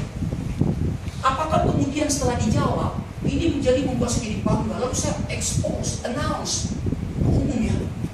Bapak Ibu, saya bersyukur anak saya boleh masuk di perguruan tinggi yang paling top di Indonesia ini. Karena saya tahu hamba Tuhan pasti anaknya menjadi ekor tapi kepala. Mantap kali ya. Lalu orang yang dapat di UI jadi ekor semua kan? Lebih kali Pak. Bayangin kalau semua orang bisa masuk di UI, kira-kira muat gak ya? Nggak muat. Tapi gitu kesaksiannya. Apalagi kalau ditambah embel-embel. Karena saya tahu anak Tuhan nggak mungkin kuliah di Gunadarma. Nggak mungkin kuliah, apalagi Pamulan. Oh saya gini-gini alumni Pamulan loh. Unpam belum alumni sih, baru diploma aja waktu itu selesai, nggak sampai. Udah saya stop, saya anggap cukup. Waktu pas mau menjelang nyusun skripsi ya udah saya keluar. Ya. Seperti itu. Jangan kita pikir, akhirnya kita pikir lulusannya bukan dari UI, kita anggap sebelah mata sama. Begitu ada lulusan, namanya dia lulusan dari sekolah tinggi yang ternama gitu kan. Dulu sempat tuh kayak gitu saya minta ampun sama Tuhan. Saya udah buka itu di internet, Dallas Seminar Teologi, saya penasaran sama masuk bagaimana. Ya. Terkadang motivasi jadi nggak benar. Tuhan, aku mau belajar sungguh-sungguh, aku mau siap masuk di sini, ngambil jurusan yang biblika. Karena belum ada satupun di Indonesia ini yang jurusan Dallas Theological Seminary yang biblika. Belum ada. Jurusan misi ada, tapi yang biblika belum ada. Belum ada satupun orang Indonesia. Karena Dallas Seminary Teologi itulah pusat biblika dunia. Jadi kalau mau tahu, termasuk penulis ini. Memang di sana markasnya. Kalau Bapak Ibu tahu STI yang di Indonesia, itu Dallasnya Indonesia tuh. Tapi rektornya itu lulusan Dallas yang jurusan misi. Itu juga kayak gitu kalibernya kalau menjelaskan Alkitab. Ya, itu. Tapi akhirnya Tuhan ingatkan saya. Aduh, kalau gayamu itu hanya sekedar nanti kau pulang ke Indonesia, bisa aja kan saya pulang ke Indonesia lulus nih, saya langsung pimpin seminar kan. Bapak Ibu, saya lulusan Dallas Theological Seminary. Dallas ya. Saya mengambil jurusan biblika. Mungkin, wow, the first person. Wah, mungkin waktu di wisuda kan, wah, satu-satunya orang Indonesia pertama loh. Tapi waktu saya pikirkan itu, saya mulai persiapan ke situ. Ternyata tujuan saya, keinginan. Akhirnya saya sudah mulai saya urung. Tapi kalau suatu saat memang bukan karena keinginan, ya ada juga kemauan di sini. Tapi tidak Tuhan. Kalau ini keinginan, saya tidak mau. Saya tidak mau. Ya, saya tidak mau. Itu kecenderungan kita Bapak Ibu. Apalagi lagi-lagi orang Batak ya. Namanya lulusan dari mana spesifik harus disebut itu. Dostor dari Jerman. Perlu itu identitas soalnya. Ya. Kalau yang lulusan universitas pinggir-pinggir akan disebut malu ya. Tapi yang top minimal yang negeri-negeri lah, perguruan tinggi negeri. Kan bangga dia. Ya. Anak saya sekarang ngotot banget masuk UI. Tapi jangan sampai karena korban ambisi bapaknya ya. Udah mulai ngotot dari sekarang. Puji Tuhan nilainya bagus-bagus banget. Ya, nggak pernah nilainya itu di bawah 8 koma, nggak pernah. Tapi kan bisa bahaya kalau karena bisnis saya kan. Jangan karena mengejar-ngejar apa gitu kan, jangan. Dan dia udah ngotot banget, Papa, Sharon harus masuk ke dokteran UI. Memang saya pernah berdoa juga sih. Tapi jangan sampai dulu itu karena keinginan saya. Dan lu jadi korban kalau saya jangan. Terserah nak ya, kamu belajar, tapi jangan kamu karena apa jangan. Ya, kalau itu memang kamu ikut berjuang aja. Belajar, banget belajarnya. Nilainya fisikanya sedikit aja kurang, udah mulai motor. Dia mulai cari pecahan, wah kok. Dia buka internet, ini rumus fisika bagaimana? Kenapa susah dipecahkan? Wah. Tapi jangan karena misi Antoni Sutapea katanya, jangan. Karena saya juga orang yang sangat ambisius juga. Dan dosa saya yang terbesar itu seringkali melihat orang. Ya. Selalu saya lihat, wah, kalau ada orang yang punya banyak kelebihan daripada saya baru mau dekat sama orang itu. Tapi kalau di bawah saya, ngapain? Apa untungnya saya bergaul dengan itu? Itu dosa besar. Dan itulah Antonius yang dulu. Ma, saya tidak seperti itu. Bukan hanya hari ini, beberapa tahun yang lalu. Kalau hari ini udah repot tuh seminar yang lain kemarin batal. Ya kan? Seperti itu. Jadi bukan untuk itu. Jangan kita berdoa, Tuhan, anakku gini-gini. Lalu kita kesaksian, ujung-ujungnya sebetulnya sedang apa? Proud, bangga, ya. Oh, saudara-saudara, dengan Tuhan itu didoakan terus dari gereja. Anak-anak Tuhan tidak boleh jadi ekor, jadi kepala. Amin, amin. Mantap kali doanya. Tapi setiap kepala itu jangan disalahpahami, jadi salah. Saya setuju memang jadi kepala, tapi jangan salah memahami kepala itu jadi ngaco. Makanya terang kenapa maksudnya itu kalimat. Kan nggak pernah diterangin kan? Nggak pernah ya kita aminkan doang kan? Amin. Walaupun di kepala kita nggak tahu dia maksudnya di kepala apa itu. Entah kepala ikan, kepala apa nanti. Ya, asal jangan kepala babi aja. Itu makanan favorit saya dulu. Sekarang udah enggak. Karena dulu mama saya itu jual kepala babi cincang ikan saksang. Enak itu dulu, kalau dulu enak banget. Kalau sekarang haram itu. Ya, sekali-sekali boleh. Sekali-sekali. Tapi dalam seminar ini tolong jangan dibawa babi ya, jangan. Nggak boleh ya. Saya larang itu haram di sini. Ya kan? Jangan ragu. Ini murid saya 1 tahun nih, jangan ragu. Oke, kita lihat ya. Nah, berikutnya, ya, berbicara dengan rasa hormat yang tinggi kepada Tuhan, ya, memiliki tindakan yang tunduk kepada Tuhan. Jadi waktu kita berdoa, supaya doa kita berkenan, tolonglah berbicara dengan rasa hormat. Mau doa kita seperti apapun modelnya, entah berdoa bahasa roh, entah berdoa tidak bahasa roh, tolong berdoanya dengan rasa hormat yang tinggi sama Tuhan. Kalau rasa hormat yang tinggi sama Tuhan, maka dia nggak akan bertentangan dengan Alkitab. Itu artinya rasa hormat yang tinggi. Kalau Alkitab menjelaskan tentang doa, benar. Kan jelas itu. Ya. Contoh nih PR buat Bapak Ibu, tolong ya PR ya. Ya, bagi kita yang dikaruniai Tuhan mungkin bisa berdoa bahasa roh, PR baca di rumah 1 Korintus 14. Alkitab tidak anti dengan bahasa roh. Tapi tolong, bagi Bapak Ibu yang merasa punya karunia berdoa dalam bahasa roh, tolong baca di rumah 1 Korintus 14 sampai habis. Dan baca jangan hanya sekali, baca berulang-ulang. Dan tunduklah pada itu. Karena itu Alkitab yang ngomong. Jadi kalau ada doa bahasa roh yang tidak tunduk pada 1 Korintus 14, saya berani mengatakan itu bukan doa berbahasa roh yang dari Tuhan. Oke? Itu PR buat kita. Ya. Saya tidak anti dengan bahasa roh. Murid-murid saya juga ada yang berdoa dalam bahasa roh. Saya tidak anti. Oke? Supaya jelas ya. Saya sampaikan itu buat Bapak Ibu. Tapi jelas ada aturannya. Ada aturannya di Alkitab maksud saya. Bukan aturan saya buat. Jadi baca itu baik-baik supaya semua doa kita itu berkenan. Bukan sekedar ramenya lagi. Kadang-kadang bisa juga mengganggu orang lain, pekat telinga orang. Ada loh berdoa bahasa roh kayak gitu jujur. Pekat telinga orang. Oke. Ada yang sampai nggak karu-karuan, nggak kontrol, meja digoyang-goyang apa? Termasuk yang lain, apa salah makan kali? Alkitab tidak anti dengan bahasa roh, tapi Alkitab memberikan juga prinsip-prinsip berdoa dengan bahasa roh itu kayak apa.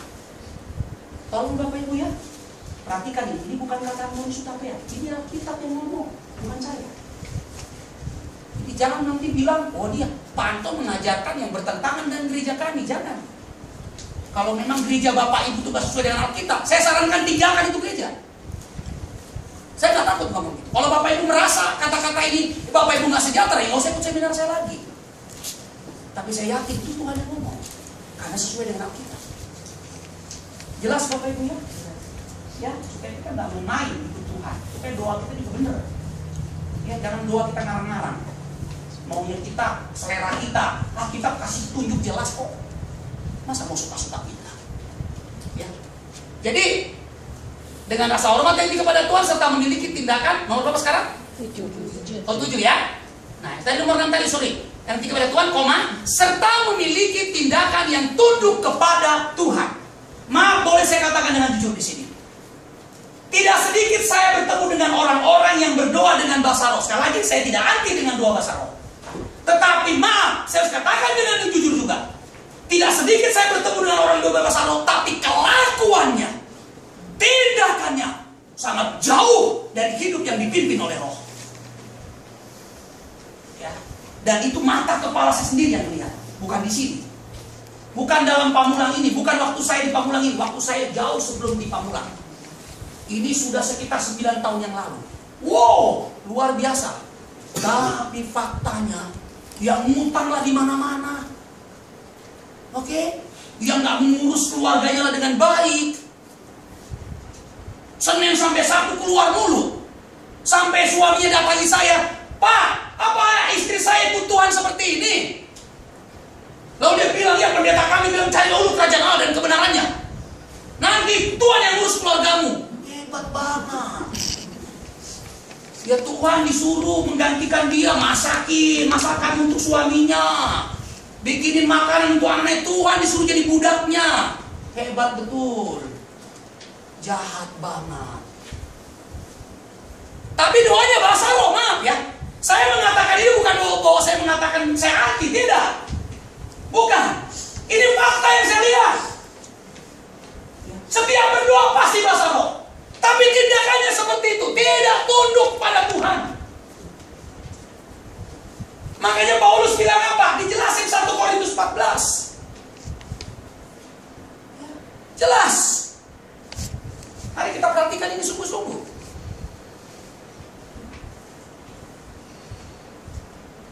Nomor berapa? 7 ya. Meminta atau memohon dengan cara menyelidiki apa yang ada. Tadi kita bahas juga ya. Ya, dalam pikiran, perasaan, dan kehendak Tuhan. Jadi artinya apa Bapak Ibu? Ini kan tadi kita bahas dalam PR dan PD tadi ada. Waktu kita berdoa, yang perlu pertama kita datang itu adalah Tuhan. Waktu saya datang berdoa, jadi gini. Karena arti doa secara menyeluruh mau mengenal Tuhan.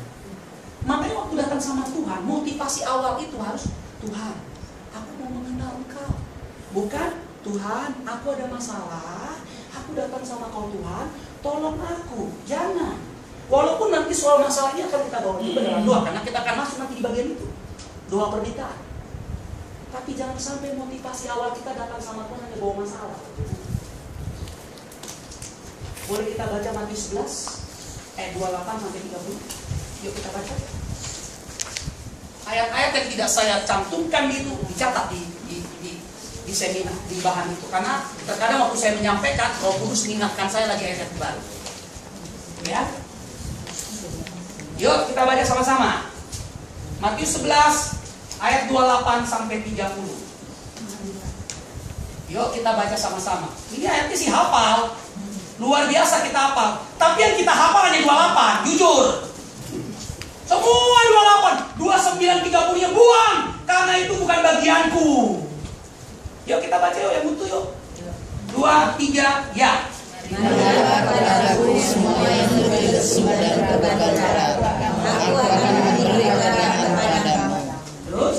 Pikulah hukum yang kuasa dan pada hati dan jiwamu akan mendapat ketenangan. Sebab hukum yang kuasa itu enak dan beban pun ringan. Yang terakhir beban siapa yang ringan? Ayat 28 beban siapa yang ringan? Tuhan. Ayat 28 kita 30 doa yang berkenan kepada Tuhan bukanlah datang sama Tuhan supaya saya mendapatkan kelegaan, bukan itu. Tetapi plus apa tadi? Dan beban Tuhan pun ringan. Itu doa yang berkenan. Ya, karakter. Lihat, di situ bilang apa? Marilah kepada kepadaku, hai kamu yang letih lesu dan berbeban berat, aku akan memberikan kelegaan kepadamu. Gereja menyuarakan, ada masalah? Rumah tangga, sakit penyakit, ekonomi, datang sama Yesus, bangkit berdiri. Saya doakan, tumpang tangan bilang, saya nggak mengatakan salah tumpang tangan. Terima kesembuhan dari Tuhan, terima pengurapan dari Roh Kudus, amin. Tapi 29:30 dibuang sama pendeta itu. Jahat banget pendeta seperti ini, terlalu amat jahat.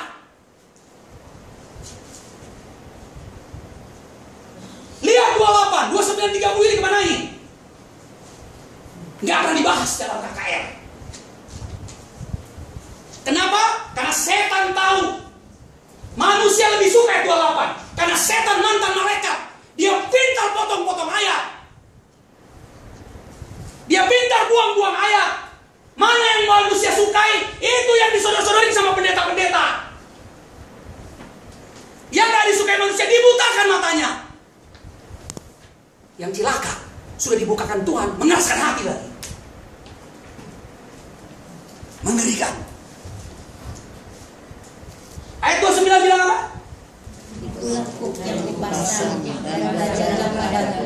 Terus? Aku lemah lembut dan rendah hati. Terus? Dan jiwamu akan mendapat ketenangan. Ayat 28 hanya datang membawa masalah, dapat kelegaan, tapi jiwa yang tenang. Bukan ada pada sakit dijawab sembuh, miskin menjadi kaya. Tidak, di ayat 29 jiwa yang tenang. Apa itu? Pikulah kuk yang kupasang dan belajarlah kepadaku, sebab aku lemah lembut dan mau lemah lembut dan rendah hati, maka jiwamu akan mendapat ketenangan. Kalau mau disimpulkan di dalam bahasa Yunani Bapak Ibu, kalau kita berdoa, yang kita bawa hanya kita punya ini, masalah ini, tapi nggak kita bawa pribadi kita. Tuhan, aku ingin pribadimu, karaktermu menjadi karakterku. Enggak. Makanya kekristenan yang ada di bumi ini sesungguhnya makanannya susu rata-rata, bukan makanan keras. Kenapa? Karena maafkan saya, iblis mantan malaikat itu, dia menguasai Alkitab, dia masuk ke semua gereja-gereja, dan dia membutakan mata pendeta-pendeta. Ya, jangan sampaikan firman Tuhan yang utuh.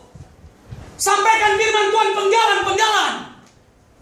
Karena itu yang disukai manusia, supaya jemaatmu penuh. Orang kaya kasih perpuluhan banyak-banyak. Kau bangun rumah doa yang megah. Bukankah itu? Tapi tidak jelaskan Alkitab yang utuh.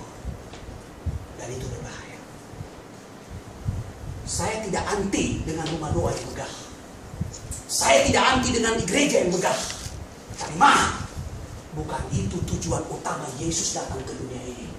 Karena semua rumah doa yang megah di bumi ini akan rata dengan tanah. Jangan berpikir rumah doa yang dibangun di bumi ini akan utuh. Tidak ada. Habis semua. Termasuk gereja. Dalam arti gedung. Semua rata dengan tanah. Untuk mari. Makanya lagu sekolah minggu itu luar biasa.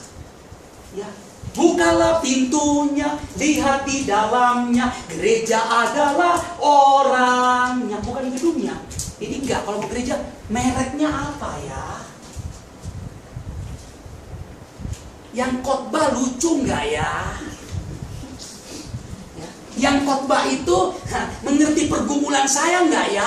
Kalau boleh, yang mengerti pergumulan, yang diurapi, yang mendoakan saya, yang enggak usah usik-usik privasi saya.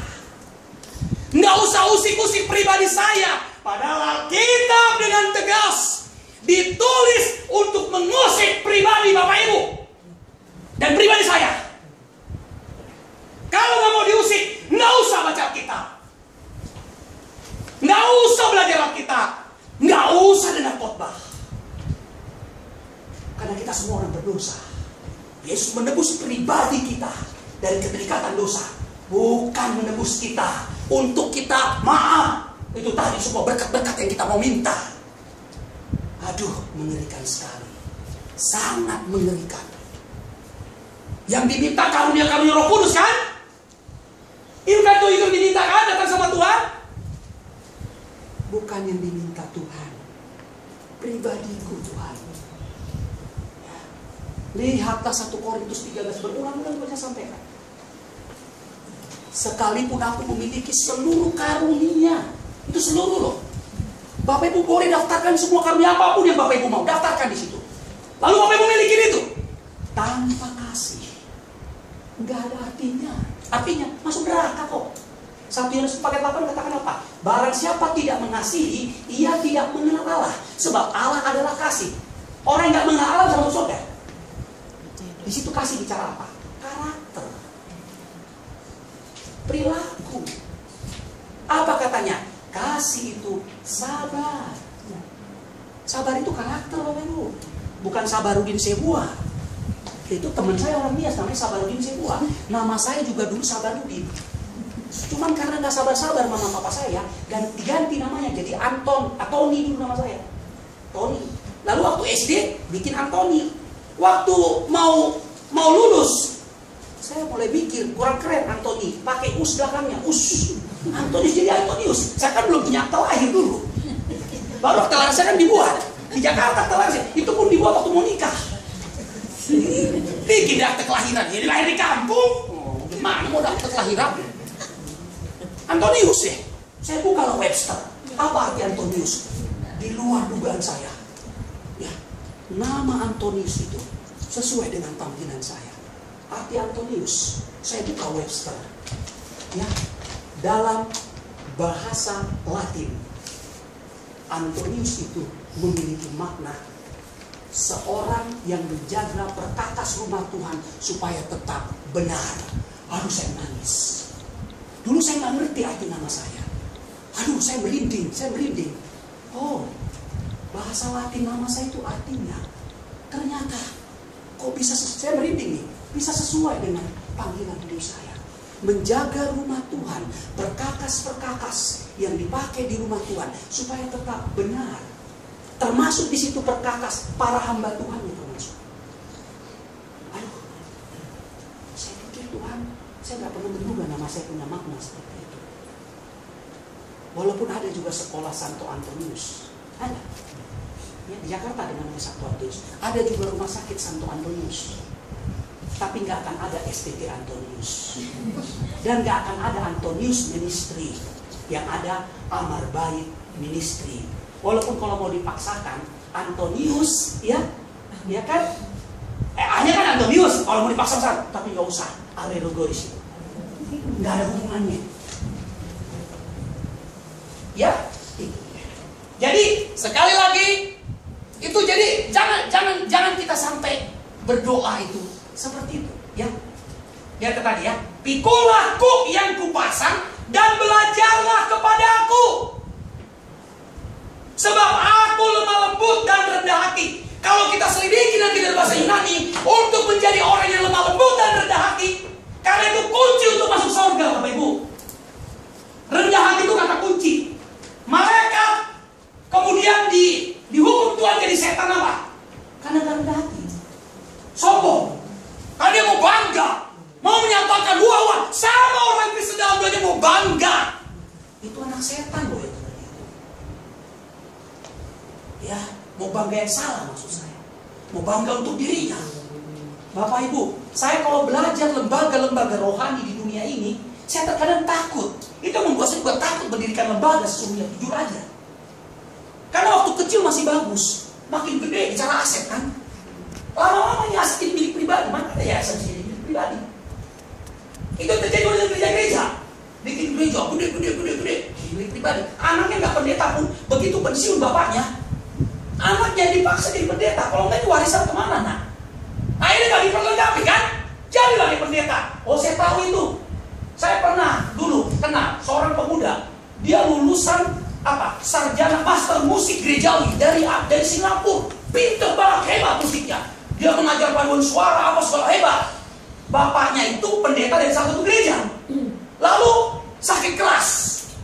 Menjelang matinya, bapaknya panggil dia. Padahal dia sudah menjadi pelatih musik, pelatih paduan suara yang hebat sekali di satu gereja besar di Indonesia ini. Dia pergi ke sana. Saya sempat kasih buku saya. Lalu dia telepon saya, Pak Antonius, maafkan saya, waktu itu sempat dia mau belajar. Saya harus tinggalkan Jakarta. Kau mau kemana? Ya, ini orang Chinese. Ya, kau mau kemana? Pak, saya harus menjalankan pesan papa saya. Ini papa saya udah sekarat. Kenapa? Saya harus jadi pendeta di sini. Loh, kamu kan master musik. Ya bagaimana? Ini pesan orang tua. Ya, orang Chinese ya pada jadi dengan susu kan honat sama orang tua kan. Tolong berjanjilah kau Nana. Berjanji kau akan meneruskan gereja ini. Diterimanya janji itu. Akhirnya jadi pendeta dia tanpa diperlengkapi. Akhirnya apa? Gerejanya pun ya sudah. Karena apa yang ada, gerejanya dibawalah. Ya jadi pendeta musik kan dia. Ya udah, ciri khas gerejanya ya musik. Nyanyi-nyanyi doang. Musik. Karena dia latar belakangnya memang ahli musik. Ciptakan lagu di mana-mana. Hebat jadi pendeta ini kayak gitu. Padahal nggak diperlengkapi. Emang jadi pendeta mau bawa jemaat nyanyi-nyanyi doang. Bisa ada masalah nyanyi-nyanyi gitu ya. Nggak bisa. Ya, ini hal yang terjadi. Ini saya tidak sedang menyinggung siapa-siapa ya, maaf ya. Di hadapan Tuhan saya ini. Karena ini fakta yang saya hadapi. Sekarang jadi pendeta di sana. Terus akhirnya puji Tuhan. Dalam komunikasi berikutnya, saya bilang, saya sarankan kamu segera masuk STT. Nggak bisa kamu master musik. Nggak bisa kamu sekolah. Baik, lalu Bapak mau rekomendasikan saya di mana? Saya sebutkan salah satu STT yang saya tahu bagus pengajaran. Dan saya tahu sekarang dia mau selesai master teologi. Harus saya senang. Aduh, berhasil saya dalam. Ah, mantap kamu cocok jadi pendeta sekarang. Tapi banyak sekarang latar belakang pemilik roti, owner dari perusahaan roti, tanpa diperlengkapi, katanya dipanggil Tuhan, oke? Lalu jadi pendeta dan diperlengkapi. Lalu dia bawa ini gereja persis gaya bisnis di bawahnya. Ya kan? Mengerikan sekali. Saya harus jujur katakan, di Jakarta ini, di Indonesia ini, terlalu banyak gereja-gereja yang dipimpin oleh orang-orang yang sebetulnya enggak betul-betul diperlengkapi dengan baik. Bahkan yang celaka, dia bisa mengatakan Roh Kudus yang langsung ngajar. Hebat itu. Hebat. Ya, hebat. Ikutlah aku yang kuasa, belajarlah kepadaku, sebab aku lemah lembut dan rendah hati. Jiwamu mendapat ketenangan. Jadi kalau mau tenang, bukan di ayat 29. 29 tuh, 28 tuh lega. Kalau mau tenang, di ayat 29. Kalau hidup kita mau lega, biasanya sakit, berdoa supaya sembuh kan? Lega gak? Lega, bukan tenang. Karena nanti begitu sakit, mulai lagi gak tenang kan? Ya kan? Gak tenang lagi kan? Nah, karena itu, kalau mau tenang, ayat 29, bukan ayat 28. Jadi jangan diganti-ganti itu ayat. Ya, kita masuk. Next. Nah, kita masuk di bagian terakhir, setelah ini kita tanya jawab. Ini sudah intisarinya. Bagaimana supaya doa kita berkenan? Harus berdoa seperti yang diajarkan Yesus. Ya, sebetulnya ini tadi sudah menggabung, tapi ini semua doa Bapa kami udah hafal ya. Saya anggap Bapak Ibu semua hafal ya doa Bapa kami ya. Sehingga nggak perlu baca Alkitab lagi ya, udah hafal lah ya kalimat-kalimat. Sekarang kita lihat. Ya, kita lihat. Ya. Saya mau katakan begini. Bapak Ibu, kalau ada doa yang lebih rohani dari doa yang diajarkan Yesus ini, tolong katakan sama saya. Ini doa yang ajarkan Yesus. Yesus yang ajarkan, bukan pendeta Antonis Supapea. Ya. Dan doa ini yang ajarkan siapa? Tuhan Yesus. Bukan pendeta Gilbert. Ya, bukan pendeta Stephen Tong. Bukan pendeta siapa lagi? Erastus. Bukan pendeta Niko, bukan. Siapa sebut semua nama pendeta? Kami yang mengajarkan Tuhan Yesus. Jadi kalau ada doa yang bertentangan dengan doa ini, saya tidak mengatakan berarti rumahkan doanya bahwa Bapa kami yang di surga, dikuduskanlah namamu. Anaknya sakit, Bapa kami yang di surga, dikuduskanlah namamu. Apalagi? Anaknya mau ujian, Bapa kami. Bukan itu maksud saya. Tapi apapun doa Bapak Ibu, harus substansinya, esensinya harus kelihatan. Cerminan doa Bapa kami. Termasuk waktu Bapak Ibu dalam penyembahan doanya, harus cerminan ini. Kalau enggak, itu doa enggak pernah diajarkan Yesus. Saya mau tanya, kalau enggak doa diajarkan Yesus, diajarkan siapa ya? Mantan malaikat, siapa itu? Bapak Ibu yang jawab ya.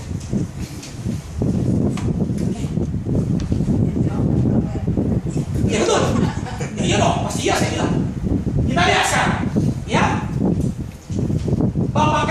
yang di sorga. Kata Bapa, Pater, ya. Kita lihat di situ, Pater, Mater, dari kata ini muncul Father, Mother. Itu murni dari bahasa Yunani. Ya.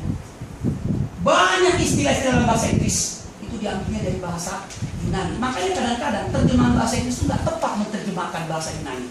Karena banyak istilah-istilahnya diambil dari bahasa Yunani. Cuman karena dunia sudah berkembang, akhirnya makna sekulernya lebih banyak daripada makna yang alkitabiahnya. Itu terjadi. Bapak Ibu, kalau kita belajar bahasa Inggris itu kan berarti ada namanya Inggris kedokteran, Inggris teknik, Inggris ekonomi, kan nggak sama kan? Beda-beda. Jangan, kita nggak bisa menerjemahkan satu kata yang sama dalam Inggris kedokteran dengan Inggris teknik itu beda. Karena udah berbeda backgroundnya. Sama, Alkitab ini Inggris teologia, bukan Inggris sekuler. Jadi nggak bisa orang ujuk-ujuk dia jago bahasa Inggris, ujuk-ujuk dia bisa menerjemahkan Alkitab seenaknya, nggak bisa.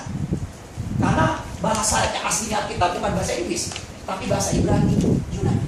Itu jelas ya. Nah, kita lihat di situ, Bapa kami yang di sorga. Bapa memiliki makna model atau mentor, ya. Contoh, teladan. Itu arti Bapa. Ada istilah like father, like son. Oke?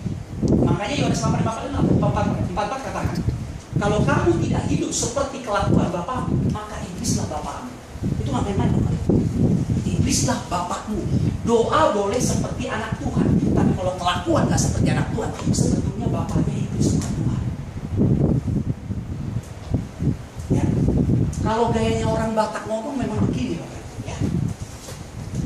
Tapi ini bukan soal Batak dan bukan Batak. Memang tekanan Alkitabnya begitu. Ya. Kita lihat berikutnya.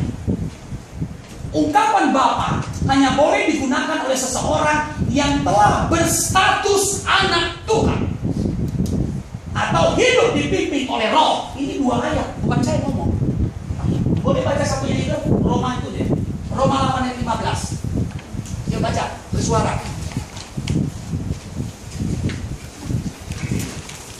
Roma 8 ayat 15. Maaf kalau Bapak jadi capek begini terus. Ya, peralatan kita masih konvensional. Ya. Kita lihat. Yuk kita baca sama-sama yuk. Doa Bapa kami. Sudah ketemu Bapak Ibu? Roma 8, sorry, doa Bapa kami. Roma 8 ya. Oleh Roh itu kita bersujud Bapa ya Bapa. Sudah menjadi anak Allah. Oke? Ya. Hakikat dari anak Allah itu Bapak Ibu bukan dilihat semata-mata dari seremonial ibadahnya, walaupun itu penting. Yang namanya anak, kalau kita bicara anak dalam bahasa Yunani, kalau kita bicara Bapa, anak dalam bahasa Yunani, itu semua intinya apa? Lagi-lagi bicara perilaku, sikap, karakter, semua ke situ arahnya. Ya, itu jelas. Nah, kita lihat, ya. Jadi nggak boleh. Bahkan dikatakan ayat 14-nya belum dibaca, ayat 14-nya. Ayat 14, 2, 3 ya.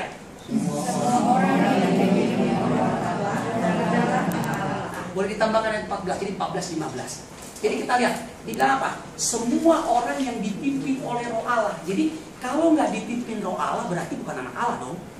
Meskipun doanya kelihatannya bagus, tapi kalau hidupnya nggak dipimpin oleh Roh Allah, dia bukan anak Allah. Itu jelas, ya. Jelas ya. Nah, dikuduskanlah. Tadi ya, udah tadi. Nah sekarang Bapa kami yang di sorga. Sorga, Uranos, adalah tempat tinggal Tuhan yang tetap. Jadi tetap. Nanti kita juga akan menuju ke tempat itu, di mana tidak terdapat hal-hal yang cemar. Jadi kalau di bumi ini orang Kristen suka dengan hal yang cemar, jangan bermimpi dia bisa masuk sorga. Kalau di bumi ini dia masih suka dengan kebohongan, dia masih suka dengan kemunafikan, dia masih suka dengan tindakan perilaku yang nggak benar, nggak mau jadi contoh dan teladan, jangan mimpi dia bisa masuk surga walaupun dia sudah melayani puluhan tahun. Tuhan nggak bisa disogok dengan aktivitas pelayanan kita, nggak bisa. Jelas itu, ya. Kita lihat. Jadi nggak ada hal yang cemar di situ. Ya. Dikuduskanlah namamu. Dikuduskanlah hagios teto, ya, memiliki makna yang mendasar tentang segala sesuatu yang terpisah dari kenajisan. Ya.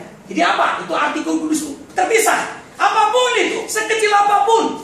Ya, termasuk nih, Bapak Ibu jangan pikir kalau nggak disiplin itu tidak kudus. Itu kudus, itu nggak kudus. Nggak disiplin itu pun tidak kudus. Kita terkadang bicara kudus, tidak mencuri, tidak berzina. Ya, nggak disiplin aja kita. Banyak para pendeta datang ke gereja hanya datang untuk khotbah, nggak datang dari awal sampai akhir.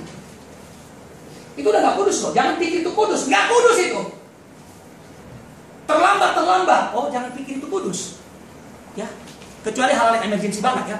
Tapi setiap datang terlambat, buat saya udah nggak benar di pendeta. Udah nggak benar. Jadi nggak usah khotbah lah. Ya, kalau nggak dicerminkan juga dengan kehidupannya, termasuk disiplin. Saya terlambat 1 menit aja, saya minta maaf sama murid saya di sini. Makan saya terlambat 1 menit, 1 menit. Saya udah ngajarin contoh hari ini 1 menit. Buat saya itu serius, Bapak Ibu. Jadi jangan kita lah bermain-main dengan kebenaran, jangan. Ya kan nggak bisa. Tapi nggak ada hubungannya dengan hari ini seminar ya. Kita pada tersinggung, pada datang lagi kan repot. Ini saya terlambat. Oh, ini seminar konteksnya beda. Ya. Itu Bapak Ibu di hari Sabtu segala macam. Tapi seminar berikutnya sebisa mungkin, kecuali kalau memang nggak bisa lagi mau diapain, bukan misi yang membawa. Tapi berikutnya sudah mulai. Tapi yang belajar di sini rata-rata saya lihat mereka udah mulai belajar untuk tepat waktu. Sebisa mungkin, kecuali kalau ada hal yang sifatnya nggak bisa lagi dikendalikan. Dikuduskanlah namamu, memiliki makna yang mendasar, terpisah, oke? Sedangkan namamu, onoma, itu nama itu onoma, bermakna sifat utama Bapa yang selalu menolong orang percaya. Tolong diperhatikan nih Bapak Ibu, yang selalu menolong orang percaya untuk hidup kudus, bukan yang selalu menjawab doa orang percaya. Enggak, bukan itu intinya. Ya, tapi menjawab doa dengan konteks supaya hidupnya terus kudus. Oke? Ya, datanglah kerajaanmu. Makna datanglah erkomai menunjuk, ini kurang H di depan C, menunjuk pada kedatangan Mesias yang selalu membawa akibat bagi orang percaya untuk pergi meninggalkan dosa. Itulah sebabnya kata erkomai dalam bahasa Yunani memiliki makna datang dan pergi. Artinya Kristus datang untuk membawa kita pergi meninggalkan hal-hal yang tidak benar. Hebatnya bahasa Yunani menerjemahkan kata, jago dia. Ya, nggak ada kata satu kata yang bisa maknanya datang dan pergi. Di mana ceritanya gitu? Ya, coba kalau bahasa Inggris menerjemahkan datang dan pergi bisa katanya sama? Nggak bisa kan? Ya kan? Go, come, when bentuk lama bisa, nggak bisa. Makanya kalau Alkitab menjelaskan Alkitab bahasa asli itu bukan tanpa makna. Ini sama, erkomai maknanya datang dan pergi. Tapi bukan arti harapnya begini saja maknanya. Kalau Kristus datang, maka dia akan membawa kita pergi meninggalkan apa? Hal-hal yang tidak benar. Itulah arti gereja, eklesia. Itu keluar. Kaleo dipanggil. Satu keluar, satu dipanggil. Supaya kita keluar dari dosa dan dipanggil masuk dalam komunitas orang percaya. Oke, jelas. Ya. Bagi percaya untuk meninggalkan dosa. Jadilah kehendakmu, jadilah ginomai, memiliki makna melakukan, mengerjakan, atau telah dikerjakan. Jadi nggak sekedar terus akan. Tapi ada juga yang dikerjakan walaupun jatuh bangun. Jadi nggak terus, Tuhan, aku akan hidup suci, tapi terus hidup dalam dosa, nggak dong. Aku akan hidup suci, tapi kita sudah ada proses di situ walaupun jatuh bangun. Tapi nggak terus hidup dalam dosa, enggak. Itu tadinya telah, ya kan? Seperti itu ya.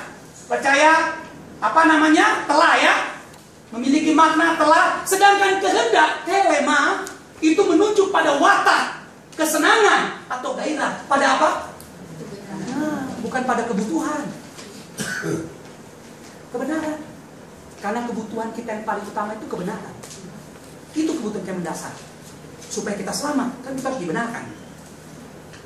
Bukan supaya saya selamat, saya yang lumpuh jadi berjalan. Karena sorga nggak butuh tubuh ini. Bukan itu. Kita butuh kebenaran. Oke?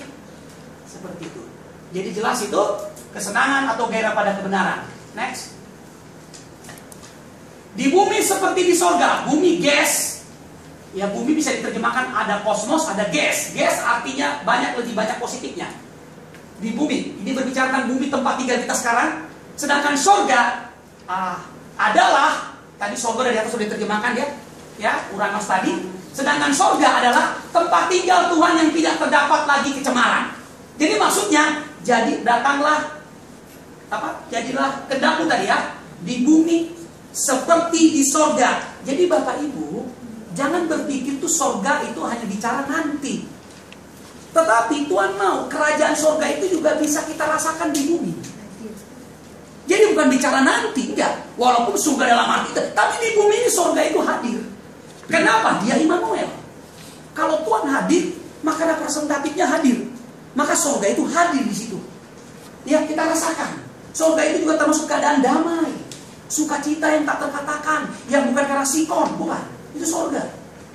Ya, keadaan damai, sukacita. Nah, kita lihat di situ ya. Jadi sorga, tempat tunggal Tuhan yang terdapat lagi kecemaran. Berikanlah kami. Nah, di situ di teks saya kalau nggak salah ada tambahan di situ tentang sorga. Nomor berapa itu? Nomor berapa di sini?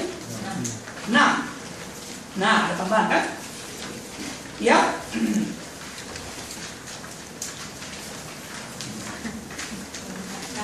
Ya. Jadi kita dapat hidup merasa itu ya. Nah, jadi sorga tempat tinggal Tuhan di mana tidak terdapat kecemaran atau dosa. Baris ketiga dari bawah. Jadi kita dapat hidup merasakan suasana sorga setiap hari. Meskipun kita tinggal di bumi yang penuh dengan dosa, asalkan kita tidak hidup dalam kecemaran karena Tuhan adalah Immanuel. Tolong baca Lukas 2:14. Itu sorga di bumi. Lukas 2:14 itu sorga di bumi. Yuk baca dengan bersuara.